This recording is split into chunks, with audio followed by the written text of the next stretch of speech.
wondering why the shelves look weird. Doc's behind the bar with a knowing grin, pouring out the milk. Come on in. Raise your glass, whatever's in your cup. Tonight's the night to stir things up. Cookies and milk. Sing it loud and sing it proud. Books and movies, TV too, music, sports, we'll laugh with you. Cookies and milk. Everybody clap along. Grab a cookie, raise your milk. Come on, everybody, sing the song. We'll rank the classics, argue the new. Who's the hero? Who needs a sequel or two? Comic books, streaming shows every week. Pop culture's language, everybody speaks. If we disagree, that's perfectly fine. Different opinions make a better time. So grab a seat and stay a while. We're here for laughs that'll make you smile. Doc, Doc, Doc. Hey. Doc, Doc, Doc. Hey. K Farr, K Farr. Hey. K Farr, K Farr. Hey. Who's got the cookies? K Farr. Who's got the milk? Doc. Cookies and milk. Everybody stomp your feet, laugh together every week. Good friends make the show complete. Cookies and milk. Come on, everybody sing. Grab a cookie, grab your milk. Let's talk about everything. K Farr's raiding pantry shelves. Doc's behind the bar. Welcome to Cookies and Milk. Welcome to the show. Now here's Doc and K Farr. Hey, K Farr, how you doing? I'm terrific. I wish I was paying attention a little more up there. Oh my lord. Let's Let's get do this. this. Let's kind of make ourselves a little bigger. There we go.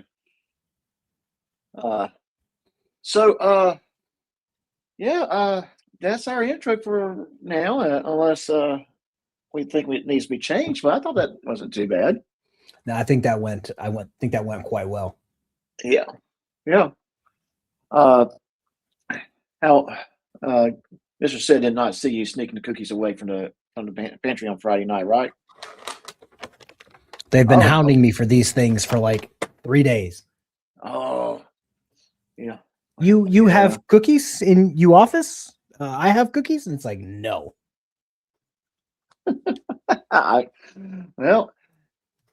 So let's kind of talk about the rules of tonight a little bit. Kind of similar to Booze and Body Cam. Donation of $2 or more, we'll get a cookie. But if you want to donate $20, we'll pour us a glass or a shot of milk, and I'm putting that in air quotation marks, meaning whatever you think it might means.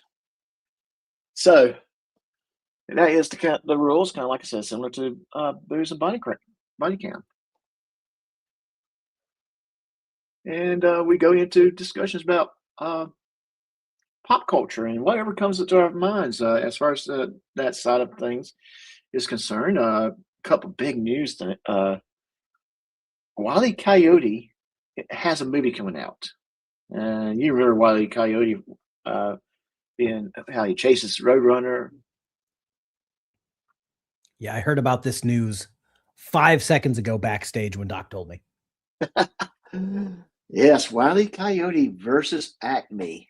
Yeah, I'm just so out of touch with movies nowadays. Like there's some movies that they hit you with 40,000 times, and then other movies you don't hear about until like 3 days after they come out.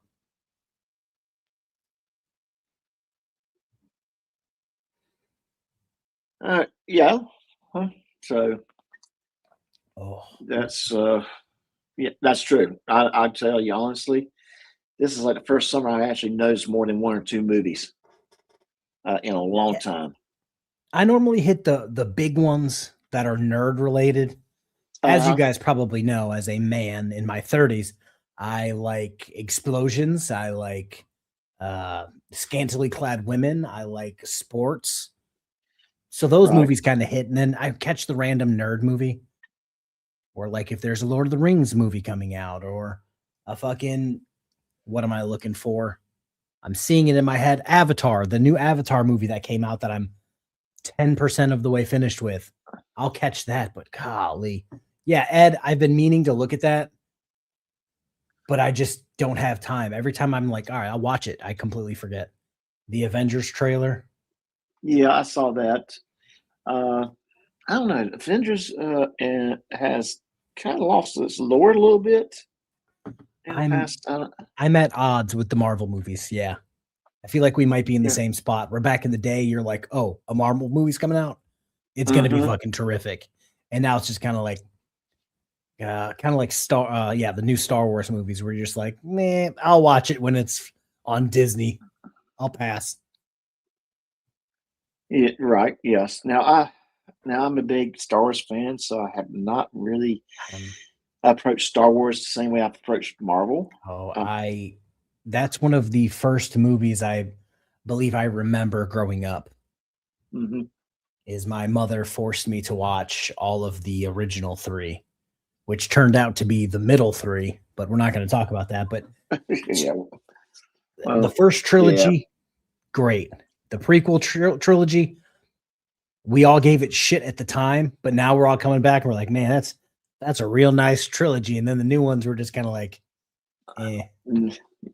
It's kind of like Disney said, people said, that prequels, they suck. And Disney's like, hold on, here, hold my beer. Yeah, hold my beer. You want to see shitty. And okay, so let me walk that back.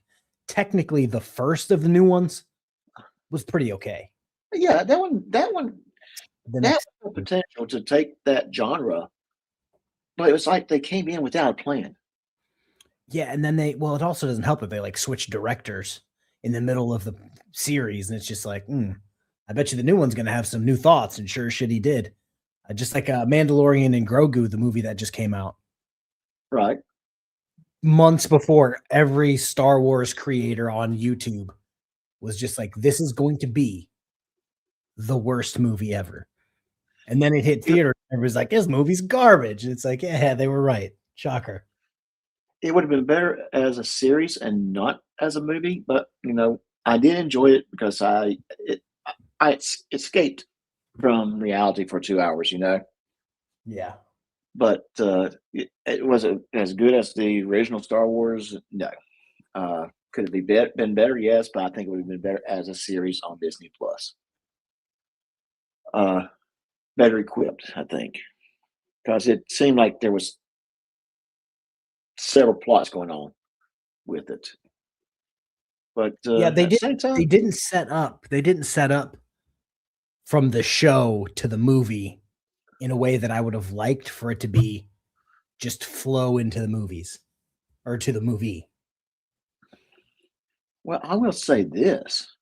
Apparently, Terry did call CPS on Mando because he constantly put Grogu in danger.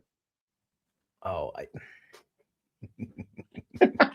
I kind of figured that was going to be the plot. No, I'm sitting. You made a comment, and I'm just like, wait, is there drama going on in your chat? I've only got 5 people over in my chat, and they're all making normal comments. It's weird. Actually, for the first time ever, my chat's kind of calm right now. But I was making funny. I was making it funny. My chat's not going to be drama this time. Well, also, guys, if you see me making disgusting faces as I'm drinking this, I'm drinking my second glass of rando tea for my throat. And I added, let's just say, a bit more lemon than God probably intended. So it's just like warm lemon juice at this point. Oh, wow. Okay. Well, so let's get into what we are getting ready to talk about. But I meant to say one more thing. Super Troopers 3. Have you seen the original? Oh, of course. Of course. Meow. Yeah. Of course. Yeah. Meow. Right meow. Right meow. Yeah. Right meow. And Super Troopers 2 wasn't bad. It wasn't as good as number 1. Super Troopers 2 was like when they made Anchorman 2. Uh-huh. And you're just like, I see what you guys are doing. It's still pretty funny, but it's not the original. Right. Yeah. But then Super Troopers 3, I think that's going to be interesting. I kind of like the idea of Farr marrying Thorny's sister. That's a joke in itself. So, but that being said, let's jump into Mel Brooks. Now, Mel Brooks was a little bit before your time, correct? Correct. And but I do know of Mel Brooks, and I do know quite a few things. Plus, I did Google a little bit so that I could, let's just say, partake in the conversation tonight. Did my research. Yeah. Oh, yes, definitely. And, you start talking about things about Mel Brooks. I mean, it's like the dude served in World War II. A lot of guys of that age did. A lot of them did. They were actually service members. He basically was a comedy genius of 70s and 80s, and actually went into the 90s a little bit. And the last thing that he has credit for, but I wouldn't say he really did, was the Hulu series History of the World Part 2. Wasn't as much as him as all his other content, but he did help produce and help write some of it. So very, very, very interesting. But he grew up watching the westerns and sci-fi history, swashbucklers, and he wrote, directed, produced, and starred while packing films with rapid-fire gags, musical numbers, and fearless satire. His movies feel like a bunch of smart, slightly drunk friends trying to outdo each other with the biggest laughs, perfect for fun panel chat. Just a bunch of stuff. Silent Movie was a good one. He literally made a silent movie in the 1970s. Yeah, I think it was like 76. Yes. And I love how they did that one because it was over the top. There was a scene where they were trying to recruit Burt Reynolds for their silent movie, and they went to his house. And of course, Burt Reynolds, back in the 70s, he was big back then. He had a big sign over his house saying Burt Reynolds lives, that kind of guy. It's pretty funny. But first movie I'd like to talk about a little bit is Blazing Saddles, a movie that there's no way in the world we'll ever see a remake of in this day and time. Yeah, I think with all the remakes going on, that's probably going to be one that they're actively going to avoid. Very much so. Very much so. They say that the writing room was pure chaos. More or less written in the middle of a drunken fist fight was how Mel Brooks classified it or described it.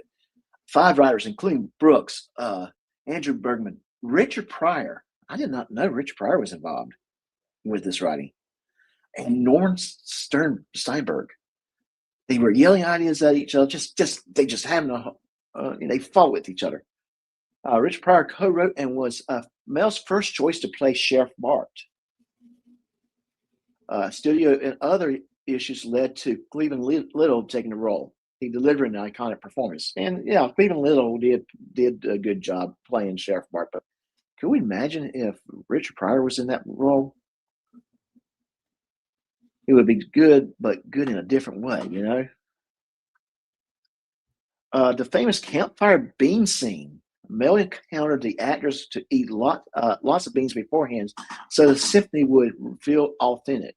Yet widely regarded as one of the first major Hollywood films to leave audience farts in the final cut. Audible farts in the audible cut.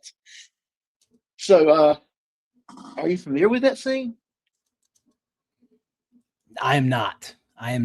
Well, I'm glad you're not. So you know how YouTube works, right? Where YouTube will do something along the lines of it hears you talk about something, So it starts recommending you random things of that thing it heard you talk about. Uh-huh. I was talking about Spaceballs, so it kept hitting me with Spaceballs shorts Uh-huh. for the last 2 days. So when we get to Spaceballs, I'll have something to talk about because that's what YouTube apparently wants me to talk about. Well, we'll definitely get to Spaceballs soon. So that was a very good movie in itself. So here, let's check this out.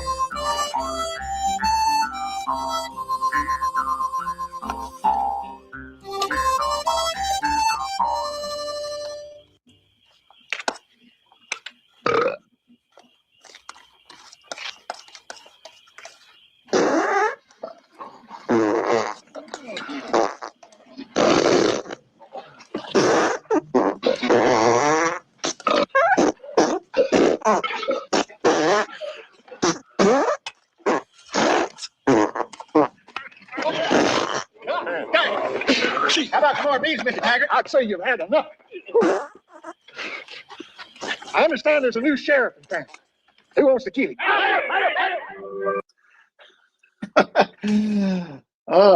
So the first real scene that they kept the farts audible. And you see, this is going to sound crazy. In today's cinema, that would be perfect. Yeah. Like with the practical effects from, oh God, what is that stupid movie that just came out?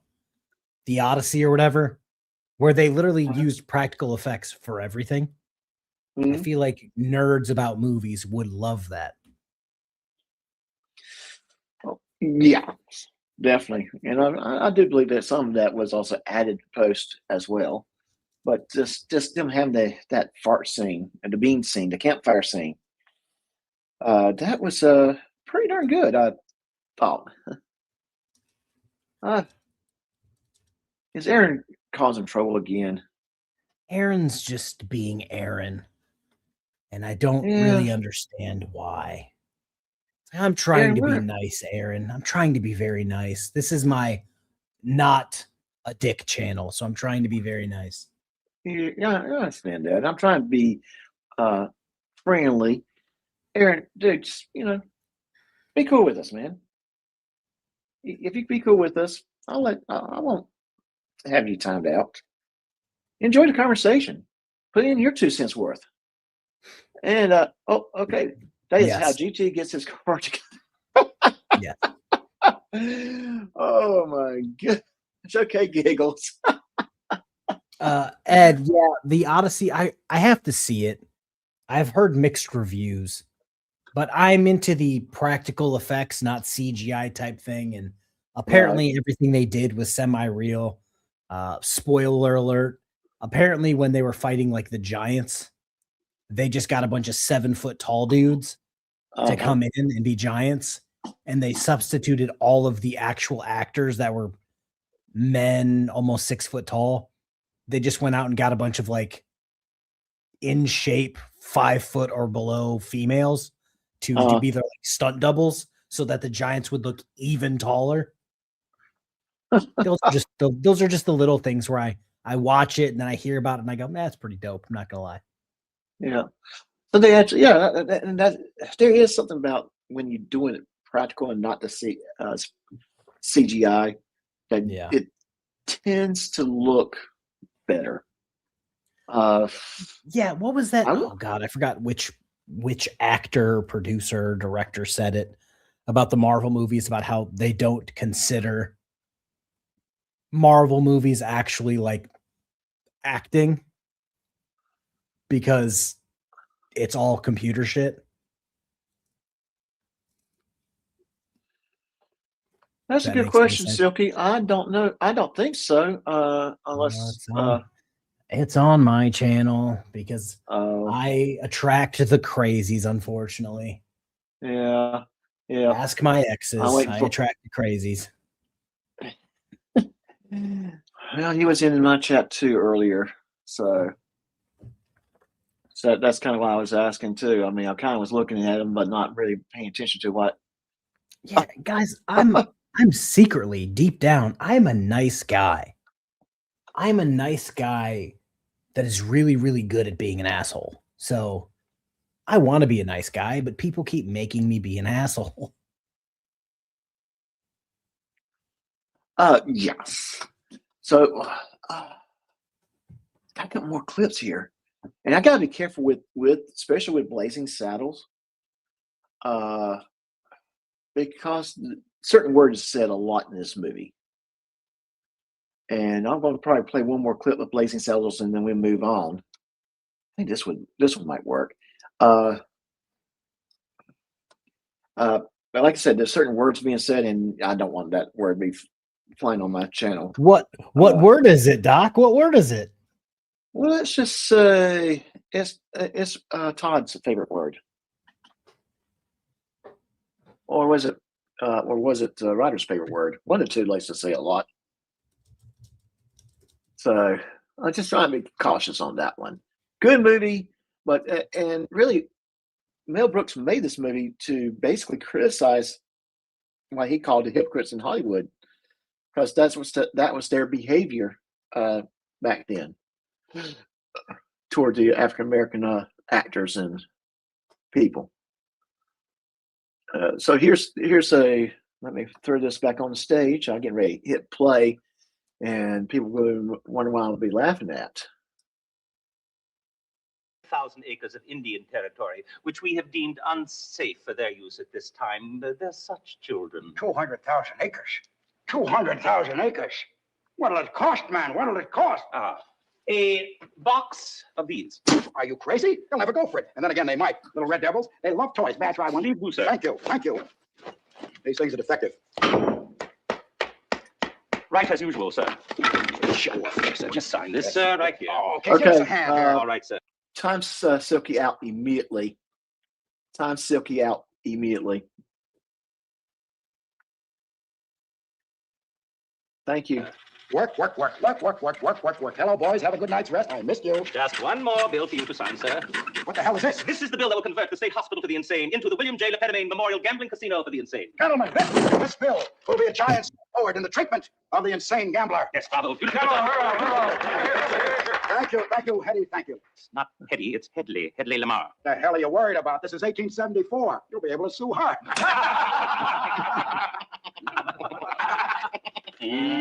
Just sign right there, sir. Thank you very much. All right, help me in with this. Help me in with this. Think of your secretary. That was a very good suggestion. All right. Thank you. All right. Okay, is that it? Anything else? This is urgent telegram from Rockridge. Then I arrived last Friday. This is a good clip. One of my favorite scenes with Mel Brooks in it. Friday. Read it. You wild bitch. Sheriff murdered, church meeting bombed, rain of terror must cease. Send your sheriff immediately. Holy underwear! Sheriff murdered, innocent women and children blown to bricks. We've got to protect our phony baloney job, gentlemen. We must do something about this immediately. Harumph. I didn't get a harumph out of that guy. Harumph. You watch your Ruff. Oh, Ruff. That is such a funny scene. Didn't get a ruff from that guy over there. Where's my ruff?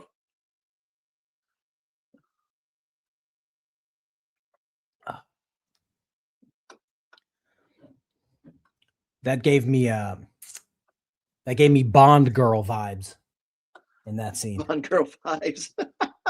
Let me see if this one has one more clip from it. One of my favorite clips from this movie. No, not the one I wanted, but this one is actually very, very good, and we'll go to the next one. Good morning, ma'am. Oh, sorry, I need to stop it. That would not be good. I remember what she says right afterwards, so nope, can't play that one. Sorry. I mean, worst case scenario, this becomes Chris Ryder's favorite stream. Oh, yeah. It could be worse. Yeah, it could be, but I'm just trying to be cautious on certain things. And unfortunately, with Blazing Saddles, you have to be careful what clips you play. Now, although YouTube's allowing the clips on their platform, it's still it could come off wrong in many minds. So you kind of stay up a little bit on Spaceballs, huh? Yeah, for some reason, why am I just drawing a blank on this? This T is just messing my whole life up.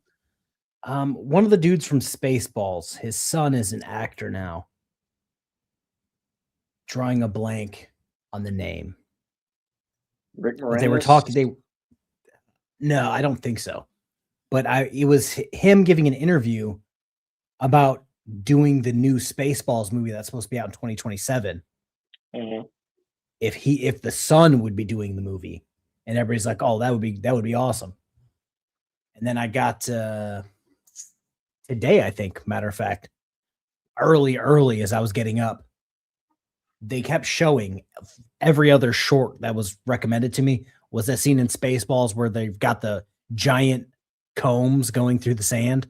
Oh yeah. And then the random one is just the black dudes with the pick. Yeah. And I'm just like, that's good shit. Yeah, that is good shit. That is good shit. Now I have to Google this. So John Candy played Barf, which was the Mog, part man, part dog.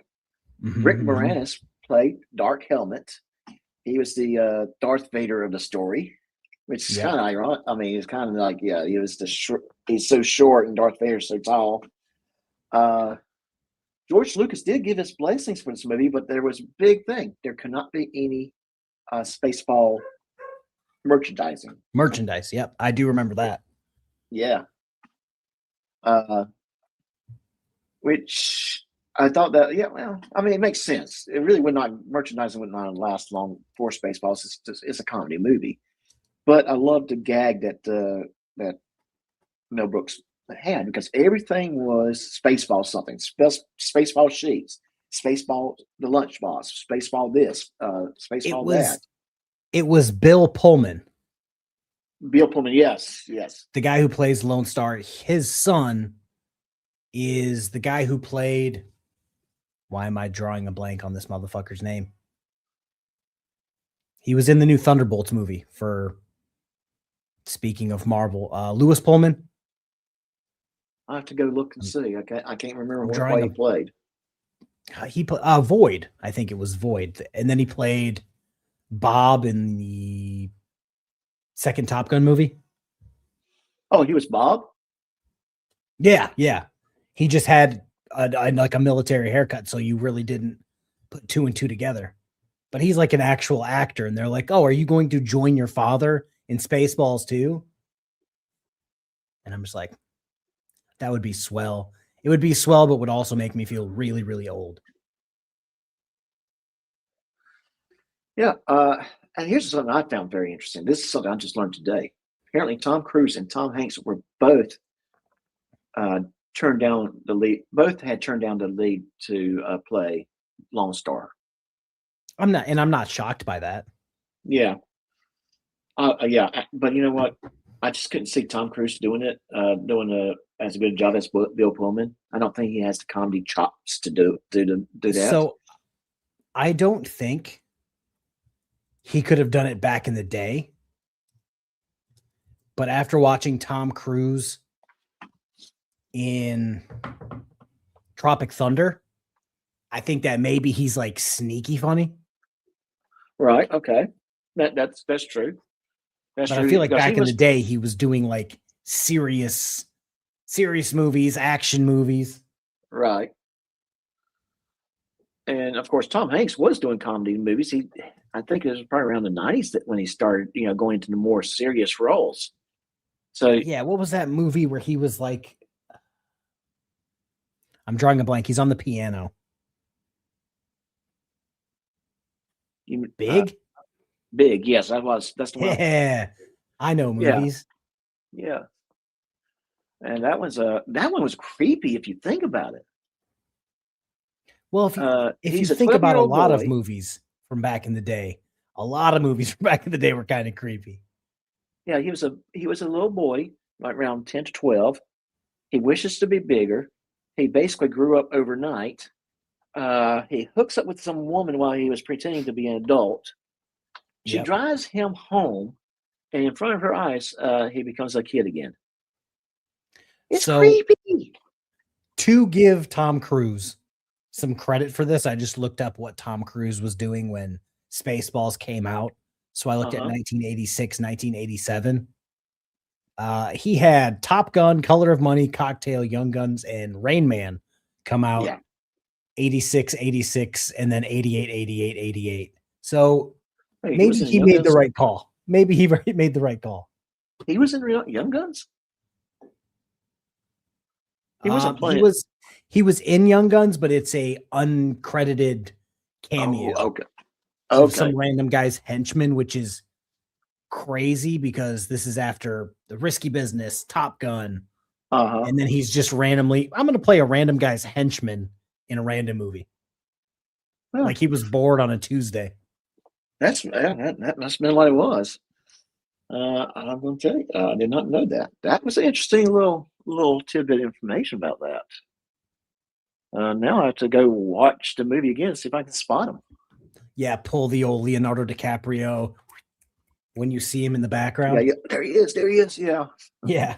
Ed Cruz made a great choice by going, I think I'm going to be famous. Let me do that. And he rolled out right after that a ton of fucking movies. Also, to talk about the difference between back in the day and nowadays, where they make a handful of movies that people actually watch, this dude was putting out damn near 2 to 3 movies every year for like 2 decades. Mm-hmm. Yes. Most actors only get maybe one in, maybe sometimes 2. I don't know if you, again, I'm probably on YouTube more than I'd like to admit, just not even doing my YouTube shit, just like watching videos. You run across those like, oh, how much this actor made in every movie that he's ever done. And they've done way more movies than you thought, but they were just piddly movies that didn't make any money, but they were making like 3 of those a year. Things have changed. Oh, yeah.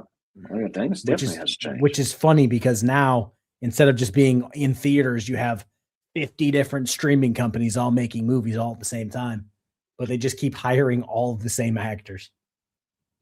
Mm. Yep, definitely. Yeah, Maj, you know what you got to do. Just saying. But now he's a Scientologist, so not all good decisions. Don't let think he was a Scientologists hear that. Yeah. But was he a Scientologist back then, or was he just getting to be recruited? That's funny thing. That's something I can probably Google. Yeah, I mean, I know that was a big thing for them when he decided to become a Scientologist. But that's a very good movie. Spaceballs. Let's see. Here we go. I'm going to share this on the screen while you're looking it up. Oh, 1986. Oh, right after. Right. Yeah. That's funny. Top Gun. Wow, that is interesting. So here's a scene from Spaceballs. And Spaceballs really, I think, was not as bad with the certain words and that kind of thing. In fact, I think Mel Brooks kind of kept that in mind that a lot of kids going to want to watch it. So just my guess on that. I would love it. I would, yeah. It would help me out a lot in the backyard. And I love how they threw this in knowing that they couldn't actually sell any of this. Yeah. It would be, this came out in 2026. All of these things would be, how do I get the Spaceballs cereal? You can't. Yeah. Oh, that was so funny. Let me go to more of their Spaceball clips here. And let's see if we can find the one that you were talking about earlier. Oh, yeah. And it was just so out of left field. I haven't thought about this movie in years. And then I knew Yeah, this I'm was sorry. coming up, so I started talking about it. And then it's like, do you want to watch Spaceballs clips? And it's just like, well, I guess I kind of have to now. Yeah. All right. So here we go. That was it. That's the clip that I saw, and I'm just like, that's a good clip. That is a very good clip. That is a very good clip. I think it kind of sums things up with this type of humor. It's really funny as all get out. But you think about it, it was a good spoof off Star Wars. It's amazing that George Lucas signed off on it. Didn't really make Star Wars look bad. It's just making It's fun one of of those. Star Wars. How to explain it? It's one of those things where it's a parody of Star Wars that will more than likely bring more attention to Star Wars. So at the end of Yes. the day, it's a separate movie making its own money, but also if that movie does well at all, it's just going to bring more people back to Star Wars, making Star Wars more money. Exactly. That's why I don't understand why YouTube talk for a second. That's why I don't understand why some of these movie people try to copyright strike channels that cover movies or TV shows. And it's just like, by me covering it, more people are going to go watch it. Yeah. And it's I not wish- like I'm showing an Avengers movie all 2 hours with no commentary. It's like, oh, I used 15 seconds of a clip in an 11-minute video. Well, my thing is, it's like earlier we were talking about a movie that's not out yet. I would love to play its trailer Yeah.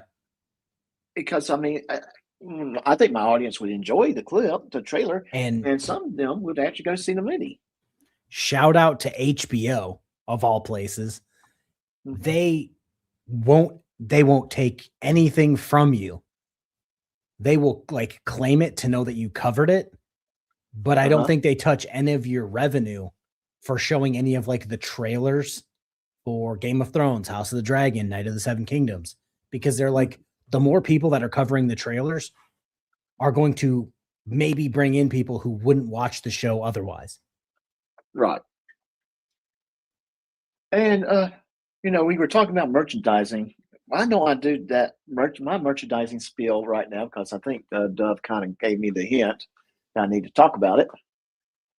So let me share this tab instead. And then I saw someone saying, "And Twiggy, thank you for one gift of membership." Let's see who that went to. And I think that's a cookie, one gift of membership. So a couple things first. My audience, for whatever reason, every time I get a gift of membership or if I get a super chat, they love this. And of course, with the gift of membership, we'll do this. Nom, nom, nom, nom. Oh, nom, nom, nom, nom, nom, nom. Cookie. Okay. So thank you for the gifted membership, Twiggy. Appreciate it, buddy. Okay.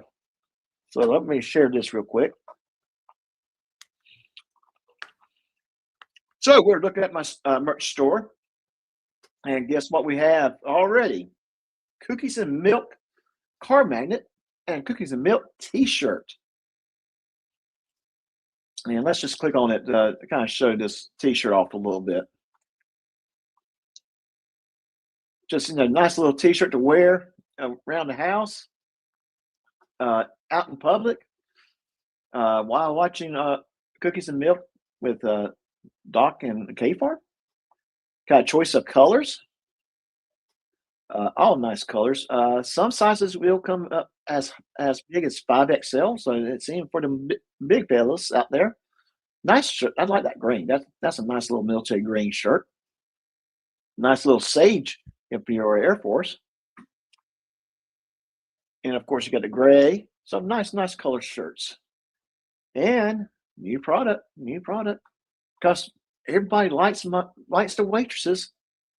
We got two different posters. One's vertical, one's horizontal. Well, it's the ladies of Doc's Pub, powered by AI, poured with personality, and all four of our waitresses are lined up and we're posing for the poster. So you can get yourself a poster now with the waitresses. Yep, you're into that kind of thing. Yes, we do have the GT size shirts. Well, no, I better take that back. We call them blankets. Sorry,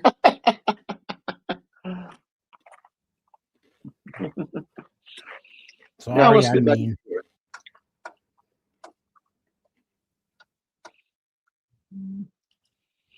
it. And someone actually may love how they use a Winnebago. That's the I guess the Millennium Falcon.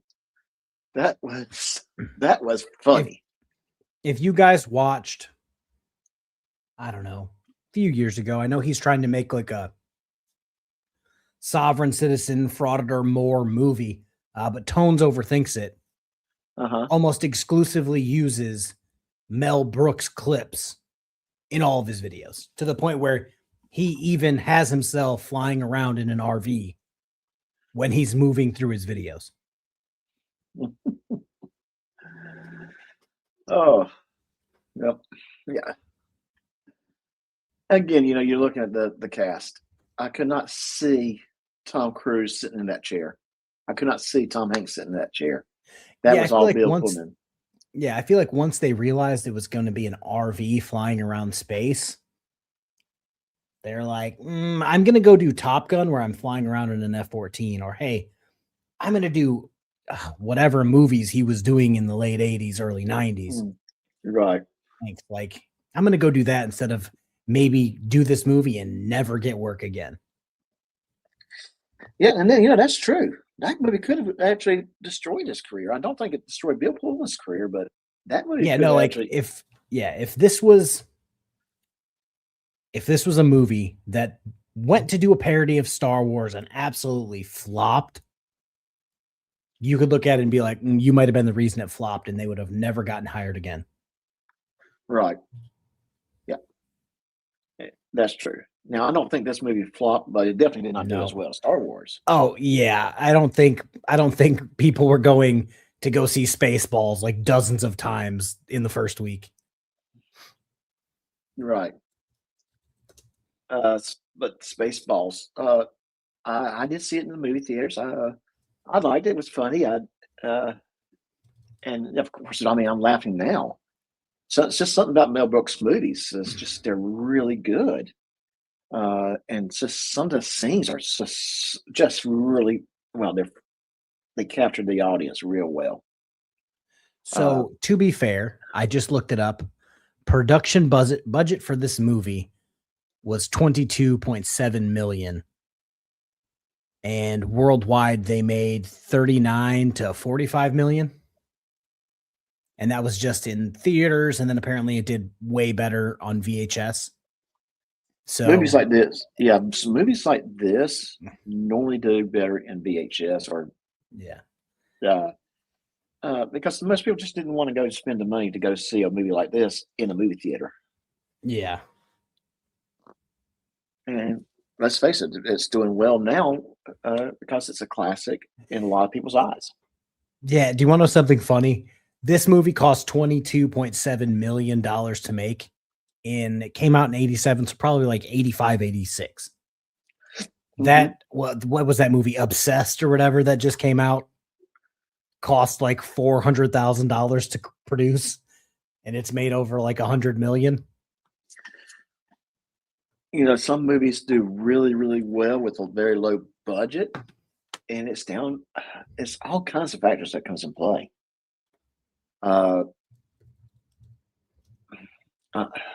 If it's a really good storytelling and people know about it, they'll go see it. Oh, shoot. It's made over $400 million. I was wrong. I'm sorry, Obsession. I was unfamiliar with your game. Holy shit. Oh. 400 million? Okay. Yeah, $403 million. That's how much they made. That's how much they made. Like again, I'm sorry, Obsession. I did not know your game. I did not know how strong that was. Yeah. I mean, how many movies though that they were very low budget, but they did so well. But and then you turn around and look at the other end of the spectrum, they were very high budget, and they didn't get anywhere close to what they spent on it. Yeah. Movies are well, movies are risk. I mean, if someone goes, let's use Marvel. We've been criticizing Marvel a lot in the past few years because stuff that they've been pushing out in our minds is garbage. Yeah, because some movies like that, you have to pick the right script combined with the right actor, combined with the right director to make a good product. And it seems like lately, not just in Marvel movies, but just in general, they've just been missing so often. Right. And we're in trouble. We're in very big trouble. Hopefully she does not know about the cookies that you took from her pantry. Hope she didn't know. Oh, wait a minute. You did say that they were asking you about those cookies. Okay. Oh, yeah. You can't miss this bag. Yeah. They're like, elephants? Can I have elephant cookies? And I'm just like, no, those are mine. Yes. Yes. And like I said before, if you donate a little bit, we do give we'll take a cookie, and if you give $20 or more, or 5 memberships or more, we'll have a drink of milk. And again, I use that in air quotation marks. So, yeah, the reason why I say that is what Katie said. You know what? What the heck? Why don't I play that clip for when we do get the $20 or more? Because I do like this one. Thank you for the super chat. It is time for milk. Drink, you dorks. There. So that's still good. Yeah. Yeah. Kind of like that. That's kind of nice. And that one actually was made just for this channel, this show. I might have to make one for my other channels, my other shows. Ed, I do find that crazy that some company was generally like, yes, we can spend almost $1 billion making this movie. Hope we get it back, even though most movies don't even touch this. Like, that's such like a ballsy move. It is. I mean, well, CGI comes in play. They're looking at the previous movies.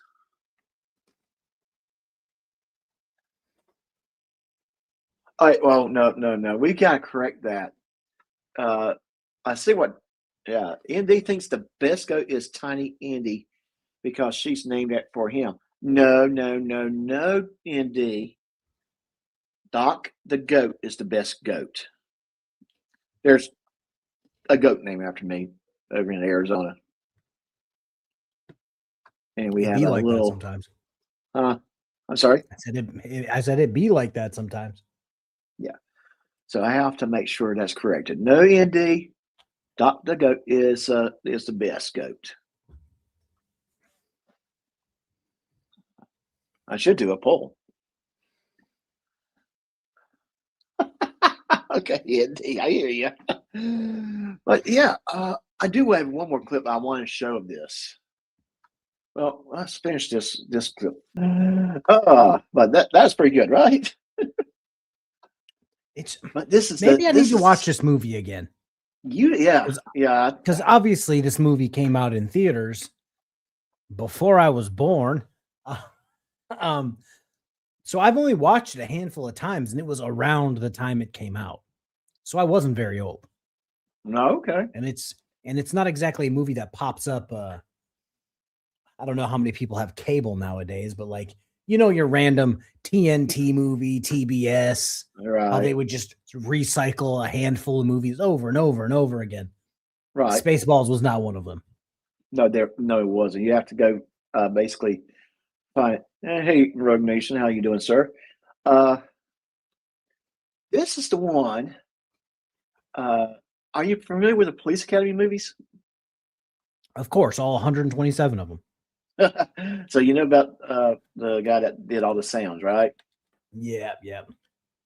So yeah, jammed it. Literally jammed it. And we do have a $10 super chat. Big Trouble in Little China, the Kurt Russell movie. Very. It's been a while since I've seen it, so I don't remember a lot of it right now. But it might be one of the ones I need to go look at again. I get a few minutes. That time frame had so many movies. Nom, nom, nom, nom. Oh, nom, nom, nom, nom, nom, nom.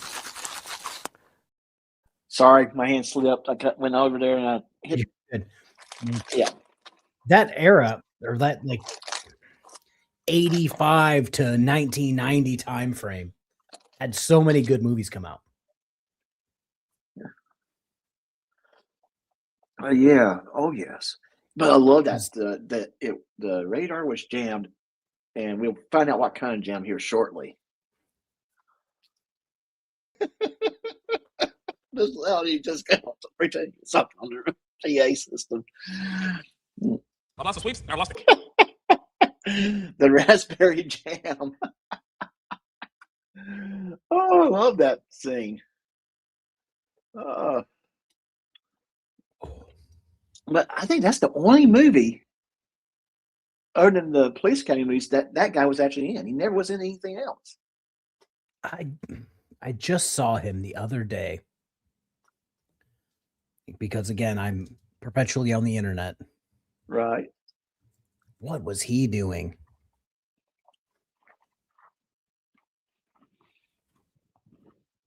It was something equally as dumb. Like, I'm not saying he's transitioning into what's his nuts, like Tom Cruise or anything. No.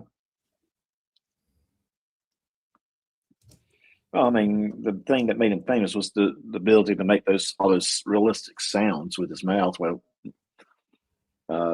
like when the Police Academy movies, the first one actually, he was pretending to play in a video game. He was just sitting there and playing the game. Well, making the sounds for the game. Lieutenant Harris saw what was going on, was getting ready to say something, and he said, "No, not worth it, not worth it."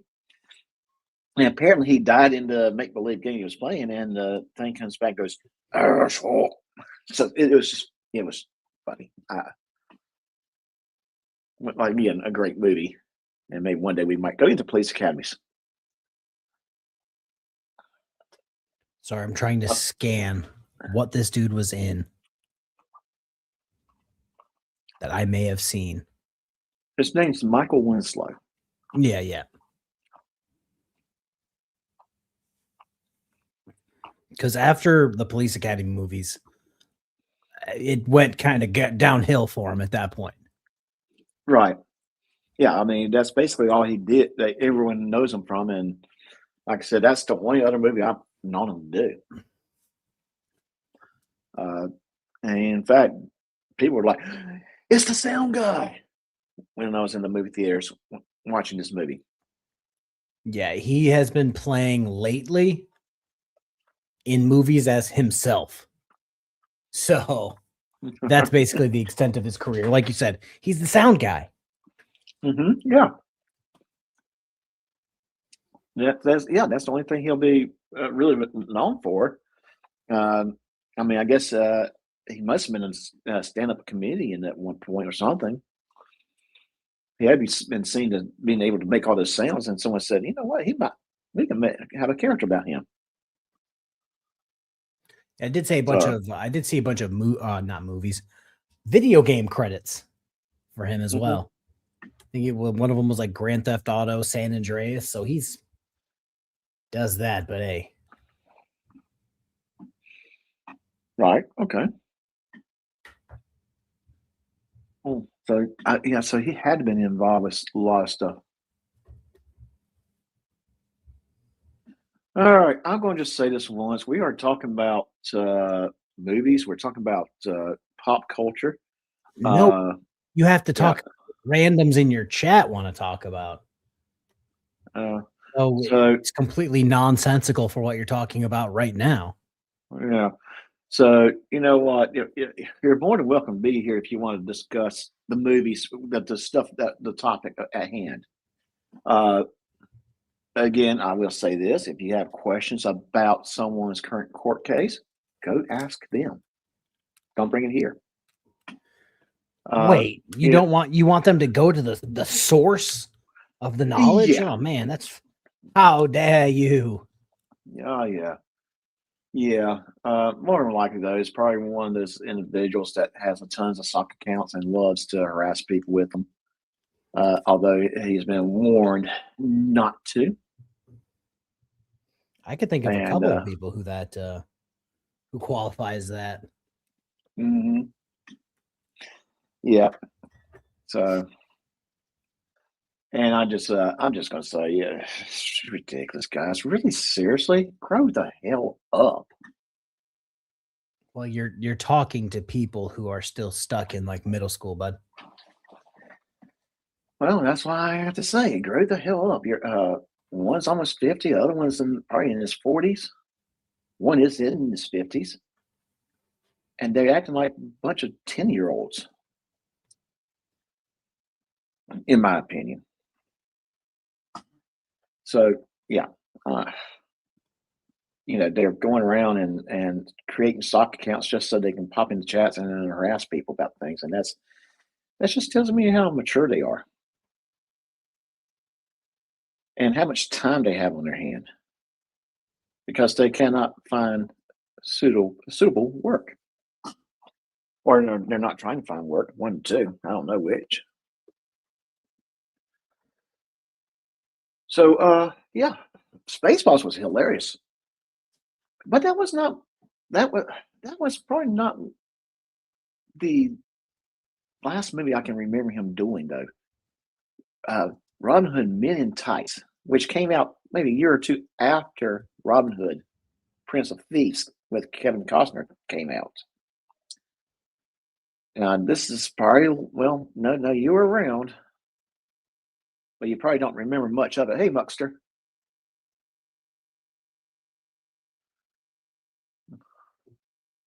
No, I don't think we will be making her take a maternity test. I think we've pretty much figured out who the mom is. Yeah. I sit there going, what's Muckster trying to say? Okay. Yeah. Men in Tights is hilarious, Dead Blow. It's a very funny movie. I love how they got Stuart Patrick to play King Richard the Lionheart. In the Robin Hood and Prince of Thieves, they got Sean Connery to play that role. So it's kind of like there's a bunch of people in that movie who are like fairly famous now. Right. Yeah. Oh yeah, definitely. Definitely a bunch of people. Because like, if I remember correctly, wasn't like Dave Chappelle in that shit? Yes, he was. So it's like, and that's what, 93? I was a whopping 2 years old, but like, yeah, that's crazy.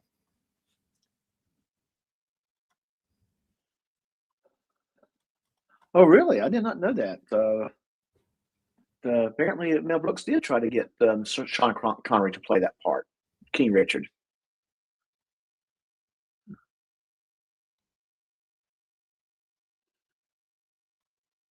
Yes, he did.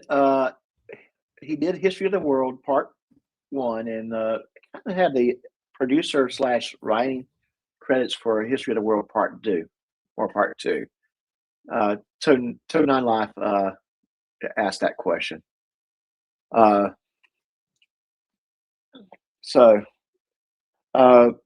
Yes, he did, and I do have a couple clips from that as well. So we might go back over there, but I want to jump over here to Robin Hood, Men in Tights. Let's go ahead and share this tab. And this is probably like the funniest musical scene. I would say it's a very, very funny musical. For transparency, I'm going to be blunt with you. You have received an email from me about following me, contacting me. This is harassment. I am telling you now. You keep on. I will do what I have to do legally to make you stop. Do you understand me, Russell? Stay off my panel. This is keep your sock accounts off my panel. Now, excuse me, your sock accounts out of my chat. Your account out of my chat. Do not harass my panelists at all. Do not harass anybody in my chat. You will stop this, or you will see some illegal issues coming your way. We're Butch. That's funny. Oh my gosh, that's funny. I feel like I'm just gonna have to go through and watch all of these movies again. Yeah. I don't think they hit the same at 35 as they did at 3 years old. They won't. That's for sure. Or They'll definitely be different. When this movie came out, I was 2. I think they might hit different. Yeah. Oh shit. I'm sorry. Oh, what's that? Oh, nothing. Just I totally forgot about this. All right. Here we got some more movie clips from. I like this particular channel because they put a bunch of them. You can look at them through. Yeah, it's just clips. Yeah, just clips, and I can pick out which ones might be better. Okay, here we go. This is what we were talking about earlier.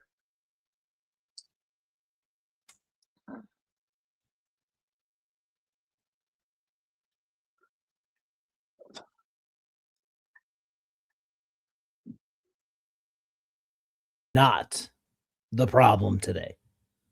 I am not the problem. What's that? Nobody can hear it. Oh, that was me. Okay. Why is that? It says, so on the little tab at the bottom, in between you and Muckster, it says that unmute screen audio, but I don't think I can do it.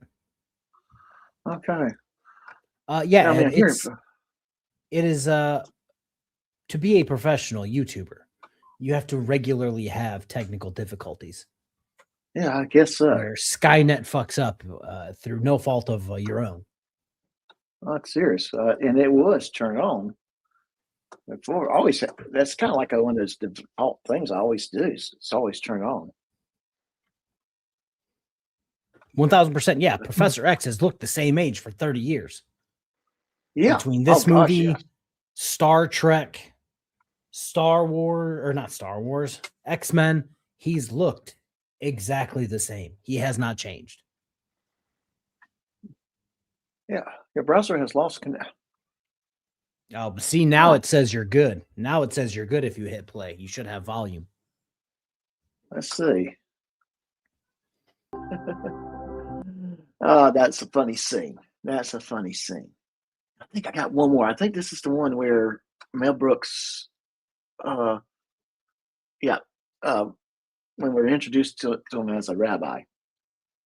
This one's a little bit longer, so I'll speed this one up a little bit.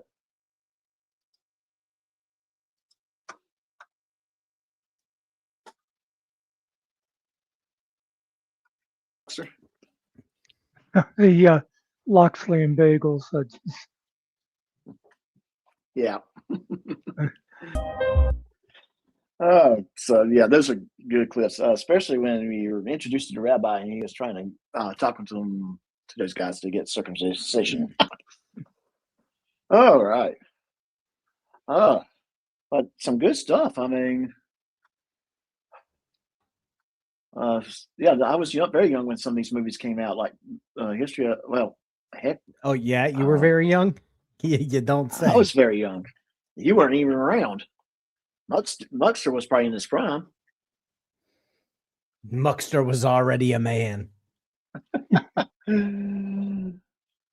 So, Muxer, what do you? Uh, yeah, I know you probably watched some of these. Well, all these movies back in the day. Yeah. Was there more to the Muxer? question? Yeah, just I know you watched some of these movies back in the day. Back, I mean, actually in the theater.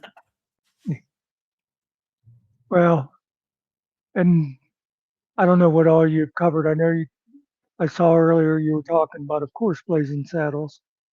Yeah.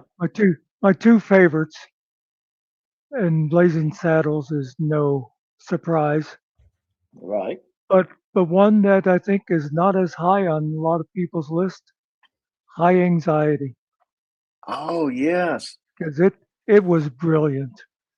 that I one mean, was. the History of the World was, of course, great too, and Mm-hmm. Robin Hood, but because High Anxiety, if you're also a Hitchcock fan, the whole thing was just loaded with all these little Hitchcock parody things.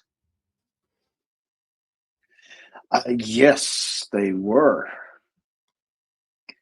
They were. Oh gosh, they were a lot of parodies. And there was one that I just remember one where Mel Brooks was he played a character that was framed for murder, and the way they found the actual that he didn't do it was that he was in the glass elevator as the murder was happening. That was High Anxiety. High inside. Okay. Yeah, the idea of High Anxiety was a takeoff on Vertigo. Okay. That's the one that he was playing a psychiatrist, right? Was he the psychiatrist? I can't remember now. Yeah. Could be. Or well, it was some sort of psychiatrist type thing, a psychiatric hospital. One of the Yeah, there was definitely. patients shaved off half a mustache from one of the orderlies and was wearing it. Another patient thought he was a dog. So, Dear Lord. One I of the just other great. realized that Mel Brooks was born in 1926. Yeah. yeah, he's Shit. yeah. I think he's 99 right now. He's getting. That's why I'm a little worried about Spaceballs too. I want to see it. I want to get there, but I'm worried that will he be around to see it? It's probably definitely gonna be Maybe. his last movie. Oh, for sure. Yeah, but I'm worried that he won't be able to finish it, and hopefully someone will take over for him. But or it might be one of those projects that just will die if he passes away too soon. Isn't it funny? I just thought of it. There's Mel Brooks, one of the great satirists in movie history, and his son does the zombie books. Oh, his son did some. Oh, okay. Yeah, I'm trying to think. What was the one? Did Mel Brooks star in it? They made the movie of it. Oh crap! I can't think of the name of it. But yeah, Max Brooks is his son.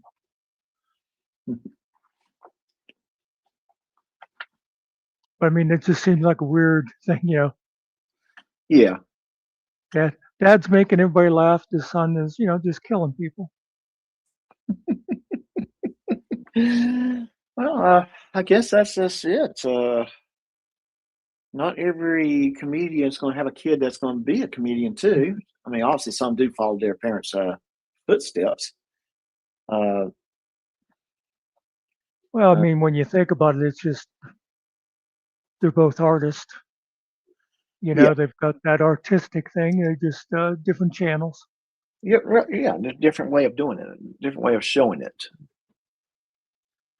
I gotta look that up. That's gonna drive me nuts. I can't remember the name of that zombie movie. It was one of my favorites. Or the book. Right. when I say it, you'll go, "Oh, is that who that was?" Mm-hmm. So what else did I miss? Go ahead. Well, Go, we did talk about replay the whole thing for me. Start from the beginning. Start from the beginning. Well, we talked about a little bit about Wile E. Coyote, Oh. well, Coyote versus Acme, new movie Well- coming out. World War Z, by the way. Oh, World of War course. C, yes, that was big too. I'm not big into zombie movies, so I'm like, not gonna go see it. Don't like the idea of zombie movies, but Zombieland was the only one I could actually sit down and watch because they kind of Oh, made that it was- funny. Yeah, that was funny. See, I was always, and I don't want to stray too far off, but one of my favorite genres of books was post-apocalyptic, Uh-huh. and that's what like the zombie movies mostly are. Speaking You of know? World War Z, they're making a World War Z 2. Oh, really? Yeah, they Wow. just announced that's it this year, actually. Be interesting to And- see where they go with that. It says another that the one that- sequel may draw more heavily from the novel. Interesting. That is interesting. Another one that another one that pops in my mind that Mel Brooks did that kind of escaped me a little bit. Young Frankenstein. Oh man, that was a great one.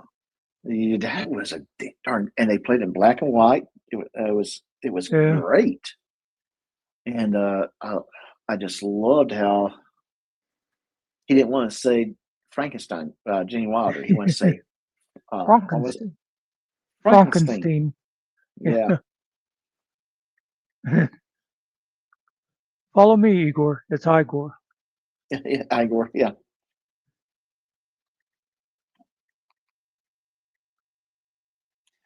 so I'm trying to think. There was another one that he did that he was like an actor in Germany when World War II was breaking out. And it was kind of like a remake of an old Jack Benny movie. hmm But of course, Mel was big on making fun of Nazis. yeah. Oh yes, That is a fun God. pastime, not gonna lie. That is a fun pastime. The funny. Now you talk about making fun of Nazis, and I'm thinking about that. Oh gosh, that scene. And again, I'm drawing a blank on the movie. I know you're going to- Producers. No, not producers. Oh. It's one that actually takes place in Poland at the start of World War II. Mel Brooks' character helps some Jewish people to escape, and they're going to England. They crash land.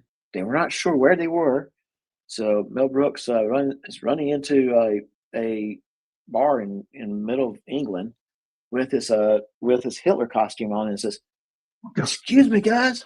Hey, is this England?" And the waitress in there drops all the drinks, going, "Oh my god!" It's just I think a that's funny scene.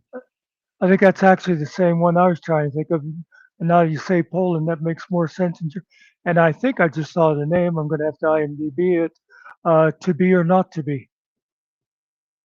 Oh yeah, because he was trying to be a Shakespearean actor, and Yeah. but it turns out he was making he had a little spoof of making fun of Hitler, and the Polish government said, "No, don't quit doing that because we don't want to upset him." Yep. 1983. Yeah, that's it. Yep. And when you said about that, I remembered that scene of him wearing his Hitler outfit. And hmm Yeah. Yeah, so that was very, very interesting. you know, this is not really too much off topic, but I was thinking of like Mel Brooks and his place and all, and he kind of got started with the Sid Caesar show, and that's where he met Carl Reiner, and I forget some of the other people that were on there, but there's like Sid Caesar was like responsible for a lot of the people we loved later. You know, it was like he had these guys like Mel and Carl, and that he had all these writers that later went on to do all this great stuff. I forget some of the other, and I'm not going to look it up. But yeah, I imagine Yin's covered History of the World, huh? Yeah, we didn't really get started on History of the World. Kind of skipped that one to go straight to Spaceballs. Since Yeah, I'm glad I missed that. Yes, since somebody was getting fed clips from YouTube Shorts about nothing but Spaceballs for the last 3 days. yeah, but yeah, the History of the World Part 1, very good movie, and Yeah, it was the whole, even the name was a freaking spoof. Part 1 kind of gave you the hint. Oh, he's planning to do another one. No, that was the joke in itself. He wasn't ever planning to do Part 2. And little clips like Jews in space, Hitler on ice. All those were just him doing a little spoof and making fun of the audience a little bit. But what we're getting ready to watch now is a clip where, well, basically he's a stand-up philosopher is what he called it in this movie. Oh yeah. Yeah. All right, so we'll just play that. Was that during the French part? Yeah.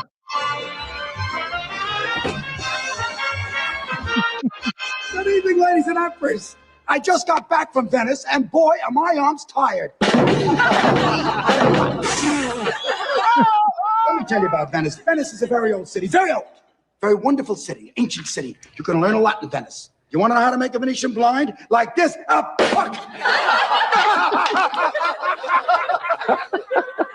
Have you all heard about this new sect, the Christians? They are a laugh riot. First of all, they are so poor. How poor are they? Thank you. They are so poor that they have only one God.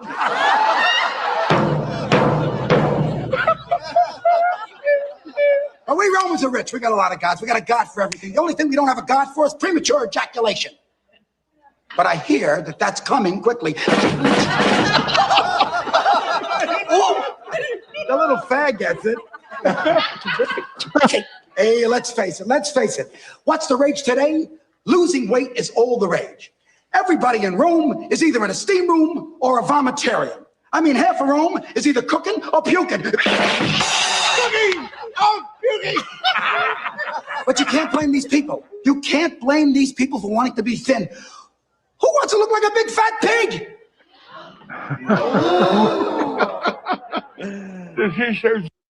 He's in trouble, don't you think? Big fat pig. Yes, he did, sire. Do you think he let me? I believe he did, sire. Oh.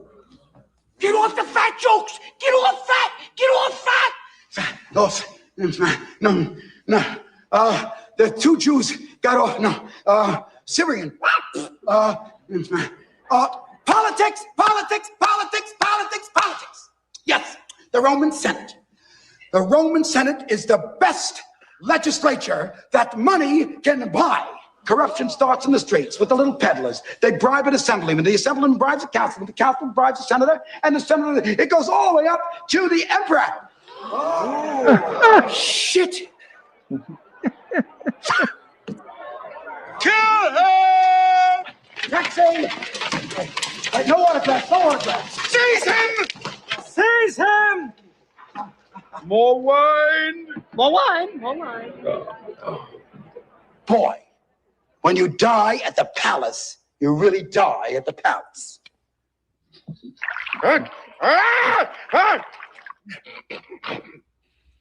Oops. Kill him too! He's in prison. Save them.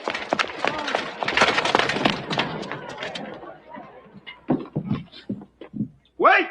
Oh, I just had a wonderful idea. What was my idea?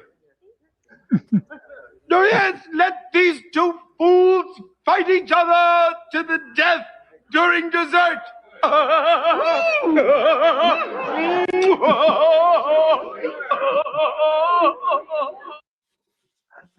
Okay.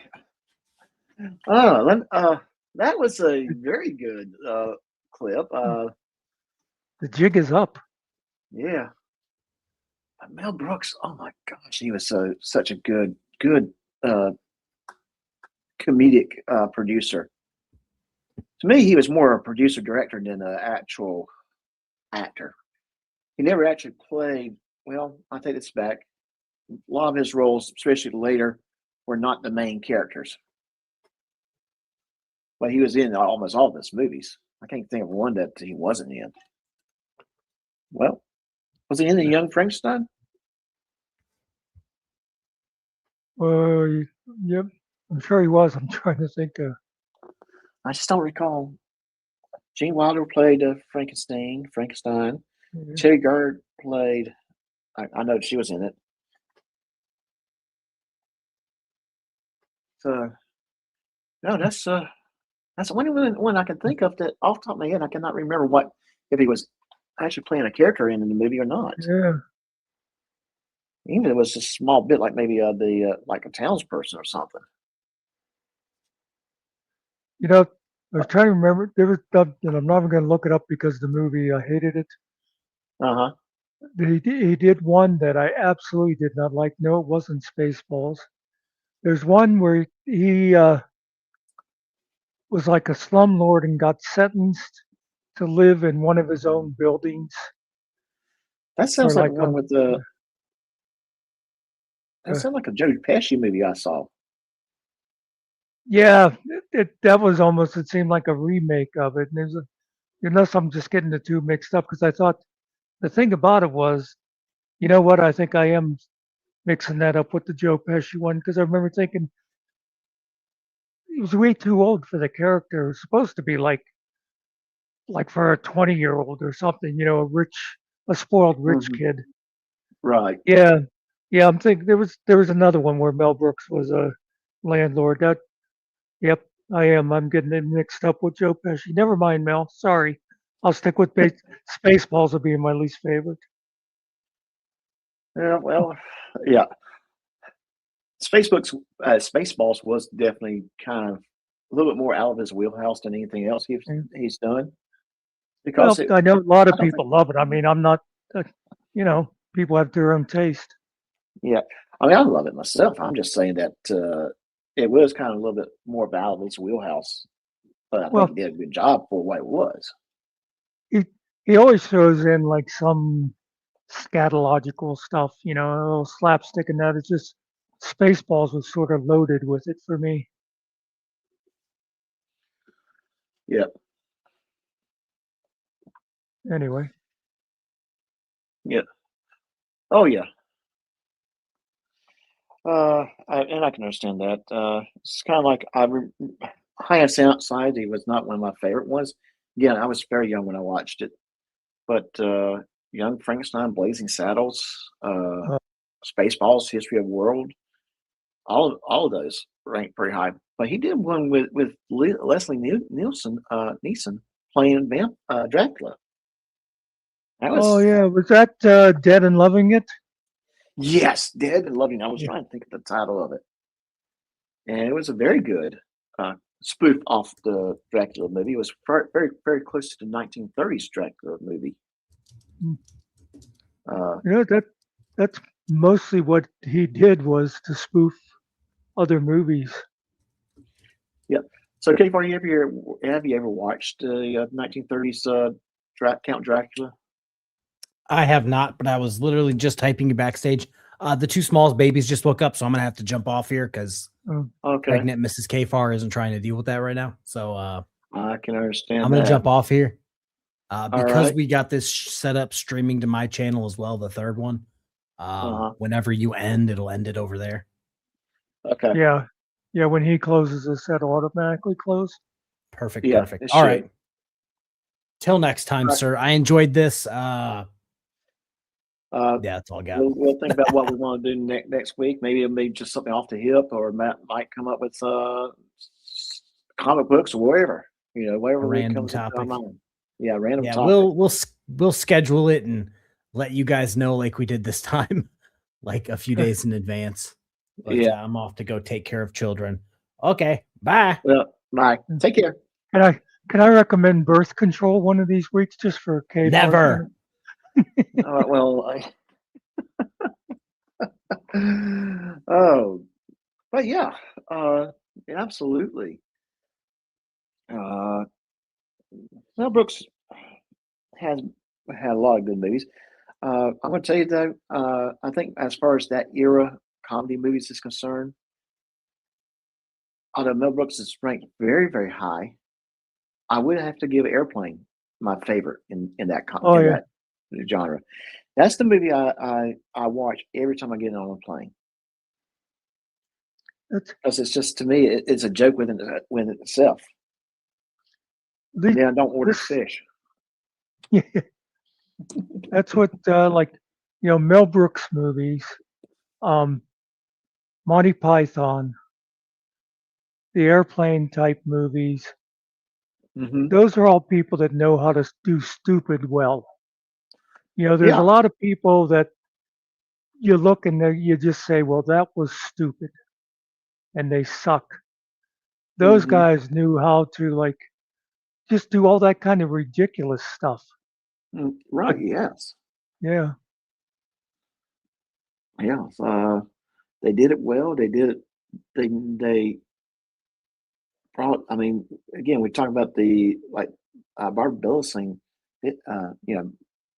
June Cleaver playing the grandma type that could speak jive. Yeah. It was hilarious, not because it was an older lady speaking jive, but because it was June Cleaver speaking jive. That's why it's funny. Yeah. Yeah. If it was just some random little old white lady, it still would have been good. But yes, June Cleaver was like the perfect one for it. If it wasn't her, you would have needed the, Brady mom, but June Cleaver was definitely better. Yeah. I would think Florence Henderson would probably be a little too young to fit that motif. Whereas, June Cleaver was like the right age because she was the grandma looking. Yeah. Like the character, and that's what made it good. And I'm just now, you could, like I said, it would work with an older lady, but not as well. Not as well. So whoever made that decision did a good job. One thing about funny. Go ahead. Yeah, I was going to say one thing about Spaceballs. So something I caught in one of the scenes. There was a part where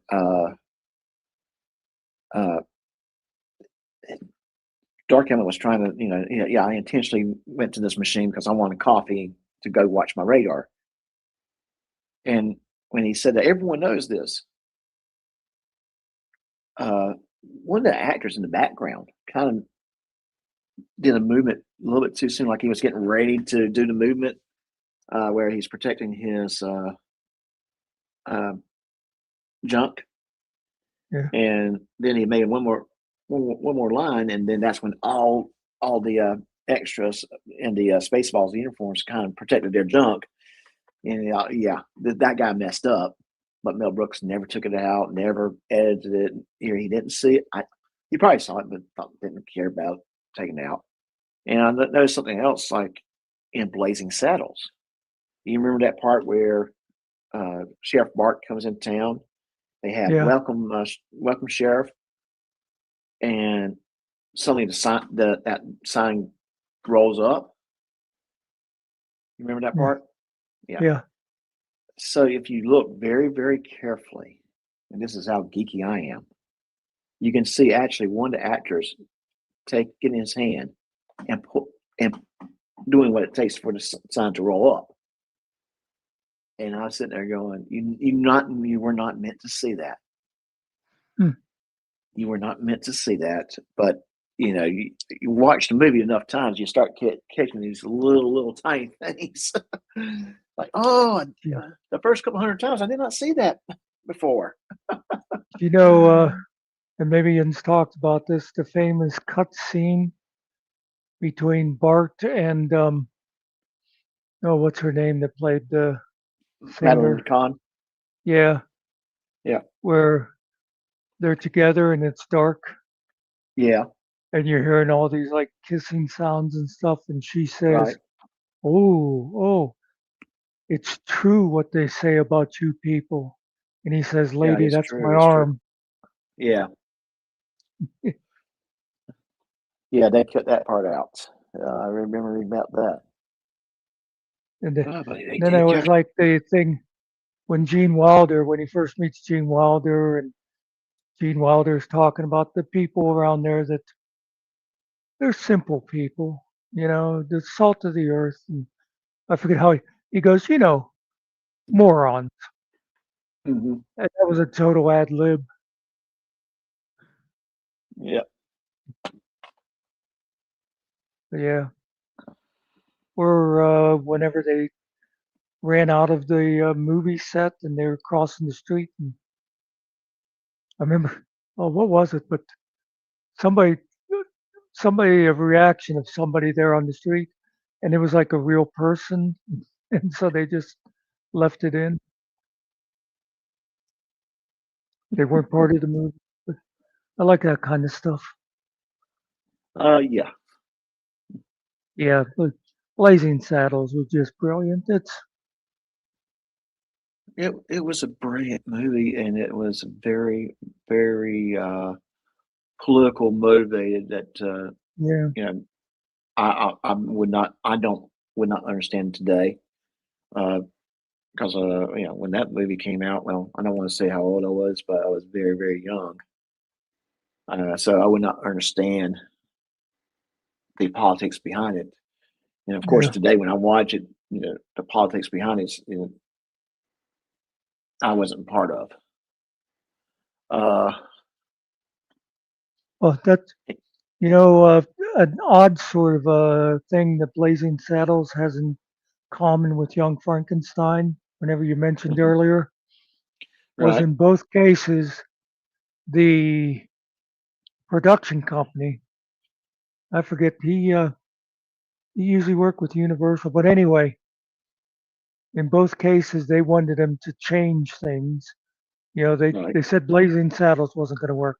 You know, and Young Frankenstein, he had to argue to make it black and white. They were like, people will not watch a black and white movie. And you know, the thing was, it worked as a black and white Yeah, movie. yeah, because It, it made the whole parody thing so much better. mm, yeah, exactly.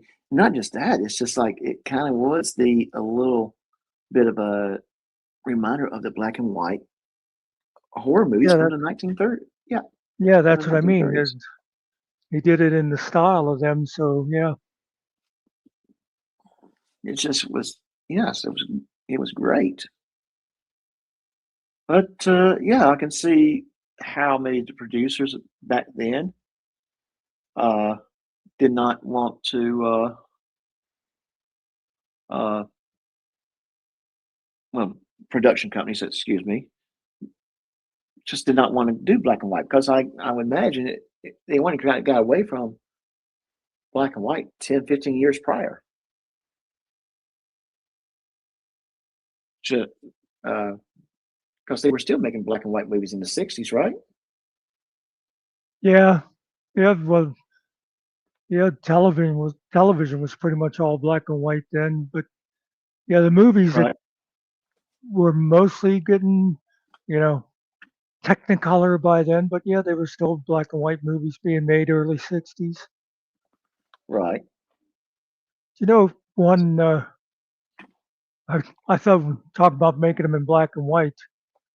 He did a movie. It wasn't a real big one. I hardly remember anything much about it. Called Silent Movie, and it was Yes, basically and the one thing I like about that, the whole thing they did it as a silent movie. There was only exactly.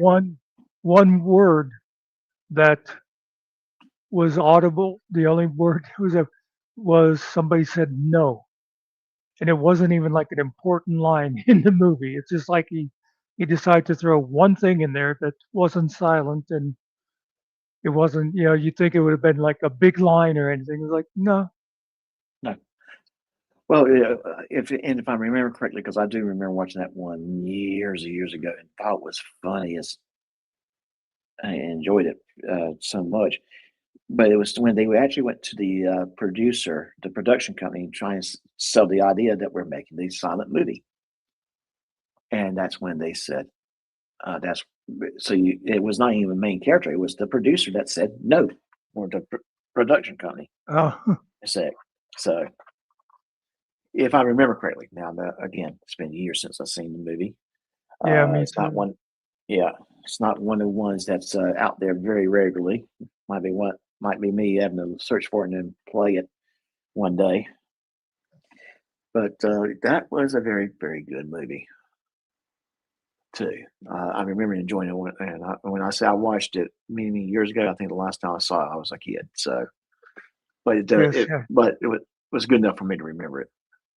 I don't really remember much about it. I just remember how the three Mel Brooks, Dom DeLuise, and I don't know who the third guy was, how they would walk together, and they were constantly kind of like in sync, in step, almost like just a couple inches apart. And that it's in itself was funny. And I remember Dom DeLuise was trying to get a can of Coke, which back then Coke cans were brand new. And so it was pretty interesting to watch that because I'm sitting there going, okay, why is this such a big deal that he's trying to get a can of Coke? Well, when the movie came out and when I was watching it, that's just how much time had changed. And I'm sure if anyone that would watch the movie now would be like, why is that such a big deal? Yeah, yeah. So, and that's kind of what a lot of these movies are. I mean, I think Spaceballs kind of hold steady because a lot of the gags kind of were on the timeless end. But even then, some of them can be dated. Good example. You remember Jabba the Hutt from the Star Wars movies? Yeah. What was the gangster guy from the Spaceballs? What was his name? See if you remember. Piece of the Hut. Oh, okay. Yeah, I was thinking there was. I was thinking it was Jabba the something else. I was trying to think. Yeah. Okay. Yeah, Pizza Hut. Okay. Yeah. Now, Pizza Hut's still around, but Pizza Hut back then was much bigger than what it is today. They actually had sit-down restaurants. I just remember it being much different from what it is now. I mean, honestly, I can't stand Pizza Hut now. Pizza Hut doesn't have sit down anymore. A lot of them don't. There might be a handful of them still that does, but most of them are just carry out and drive-throughs. Been a long time since I've had Pizza Hut. Yeah, I mean, same here. Not I think too one crazy thing. about it. Good. I was just saying I'm not too crazy about Pizza Hut. I think around here, if I was going to do a cheaper pizza, I probably would go with your Little Caesars or Marco's. Yeah. But if I was doing a high-end pizza, there's a good pizzeria that I enjoyed going to. I think like how you said, Blazing Saddles, it maybe doesn't translate as well because society's changed so much. I mean, one thing, Spaceballs, I think it's still like if somebody watched it for the first time now, they'd still get all the references because of Star Wars. You know what I mean? Yes, exactly. Yeah, I do believe that too. I mean, there were a couple other references in there that wasn't Star Wars. I mean, like when the ship transformed into Mega Maid, and they made a reference to it being a transformer. But people would get that reference. today, even more so because of the movies that came out since then. Then there's that part that was kind of like the Planet of the Apes. There would be a lot of people that probably don't know that reference, but that was a very good reference to Planet of the Apes. MC Dilly Gaff, that is so true. Pizza Hut used to be great. It's not anymore. Ownership changed hands. I think Pepsi actually owns Pizza Hut now. And the interesting thing, like Coca-Cola, they just basically was able to sell their products into the restaurants. What Pepsi did was they bought restaurants to sell their products. That's why you have Taco Bell, KFC, Pizza Hut, and I want to say there's one other, but I might be wrong. That's underneath the Yum brands, and that's why they have Pepsi in their restaurants, because Pepsi owns them. It's a smart move. Yeah, smart. Yeah. Definitely smart move. I remember when many years ago, Burger King used to have Pepsi over Coke, and then that changed.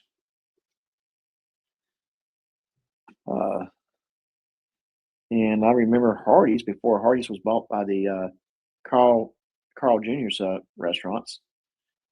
At one point, they had both Pepsi and Coke, primarily Coke products and Coke, but they also had Pepsi too.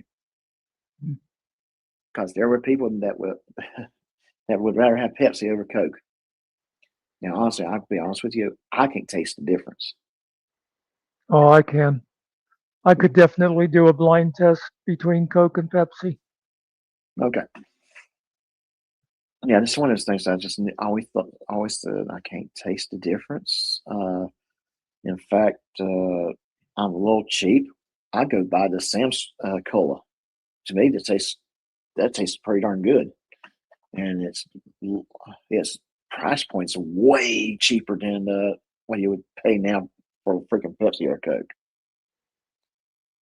At least half the price or more.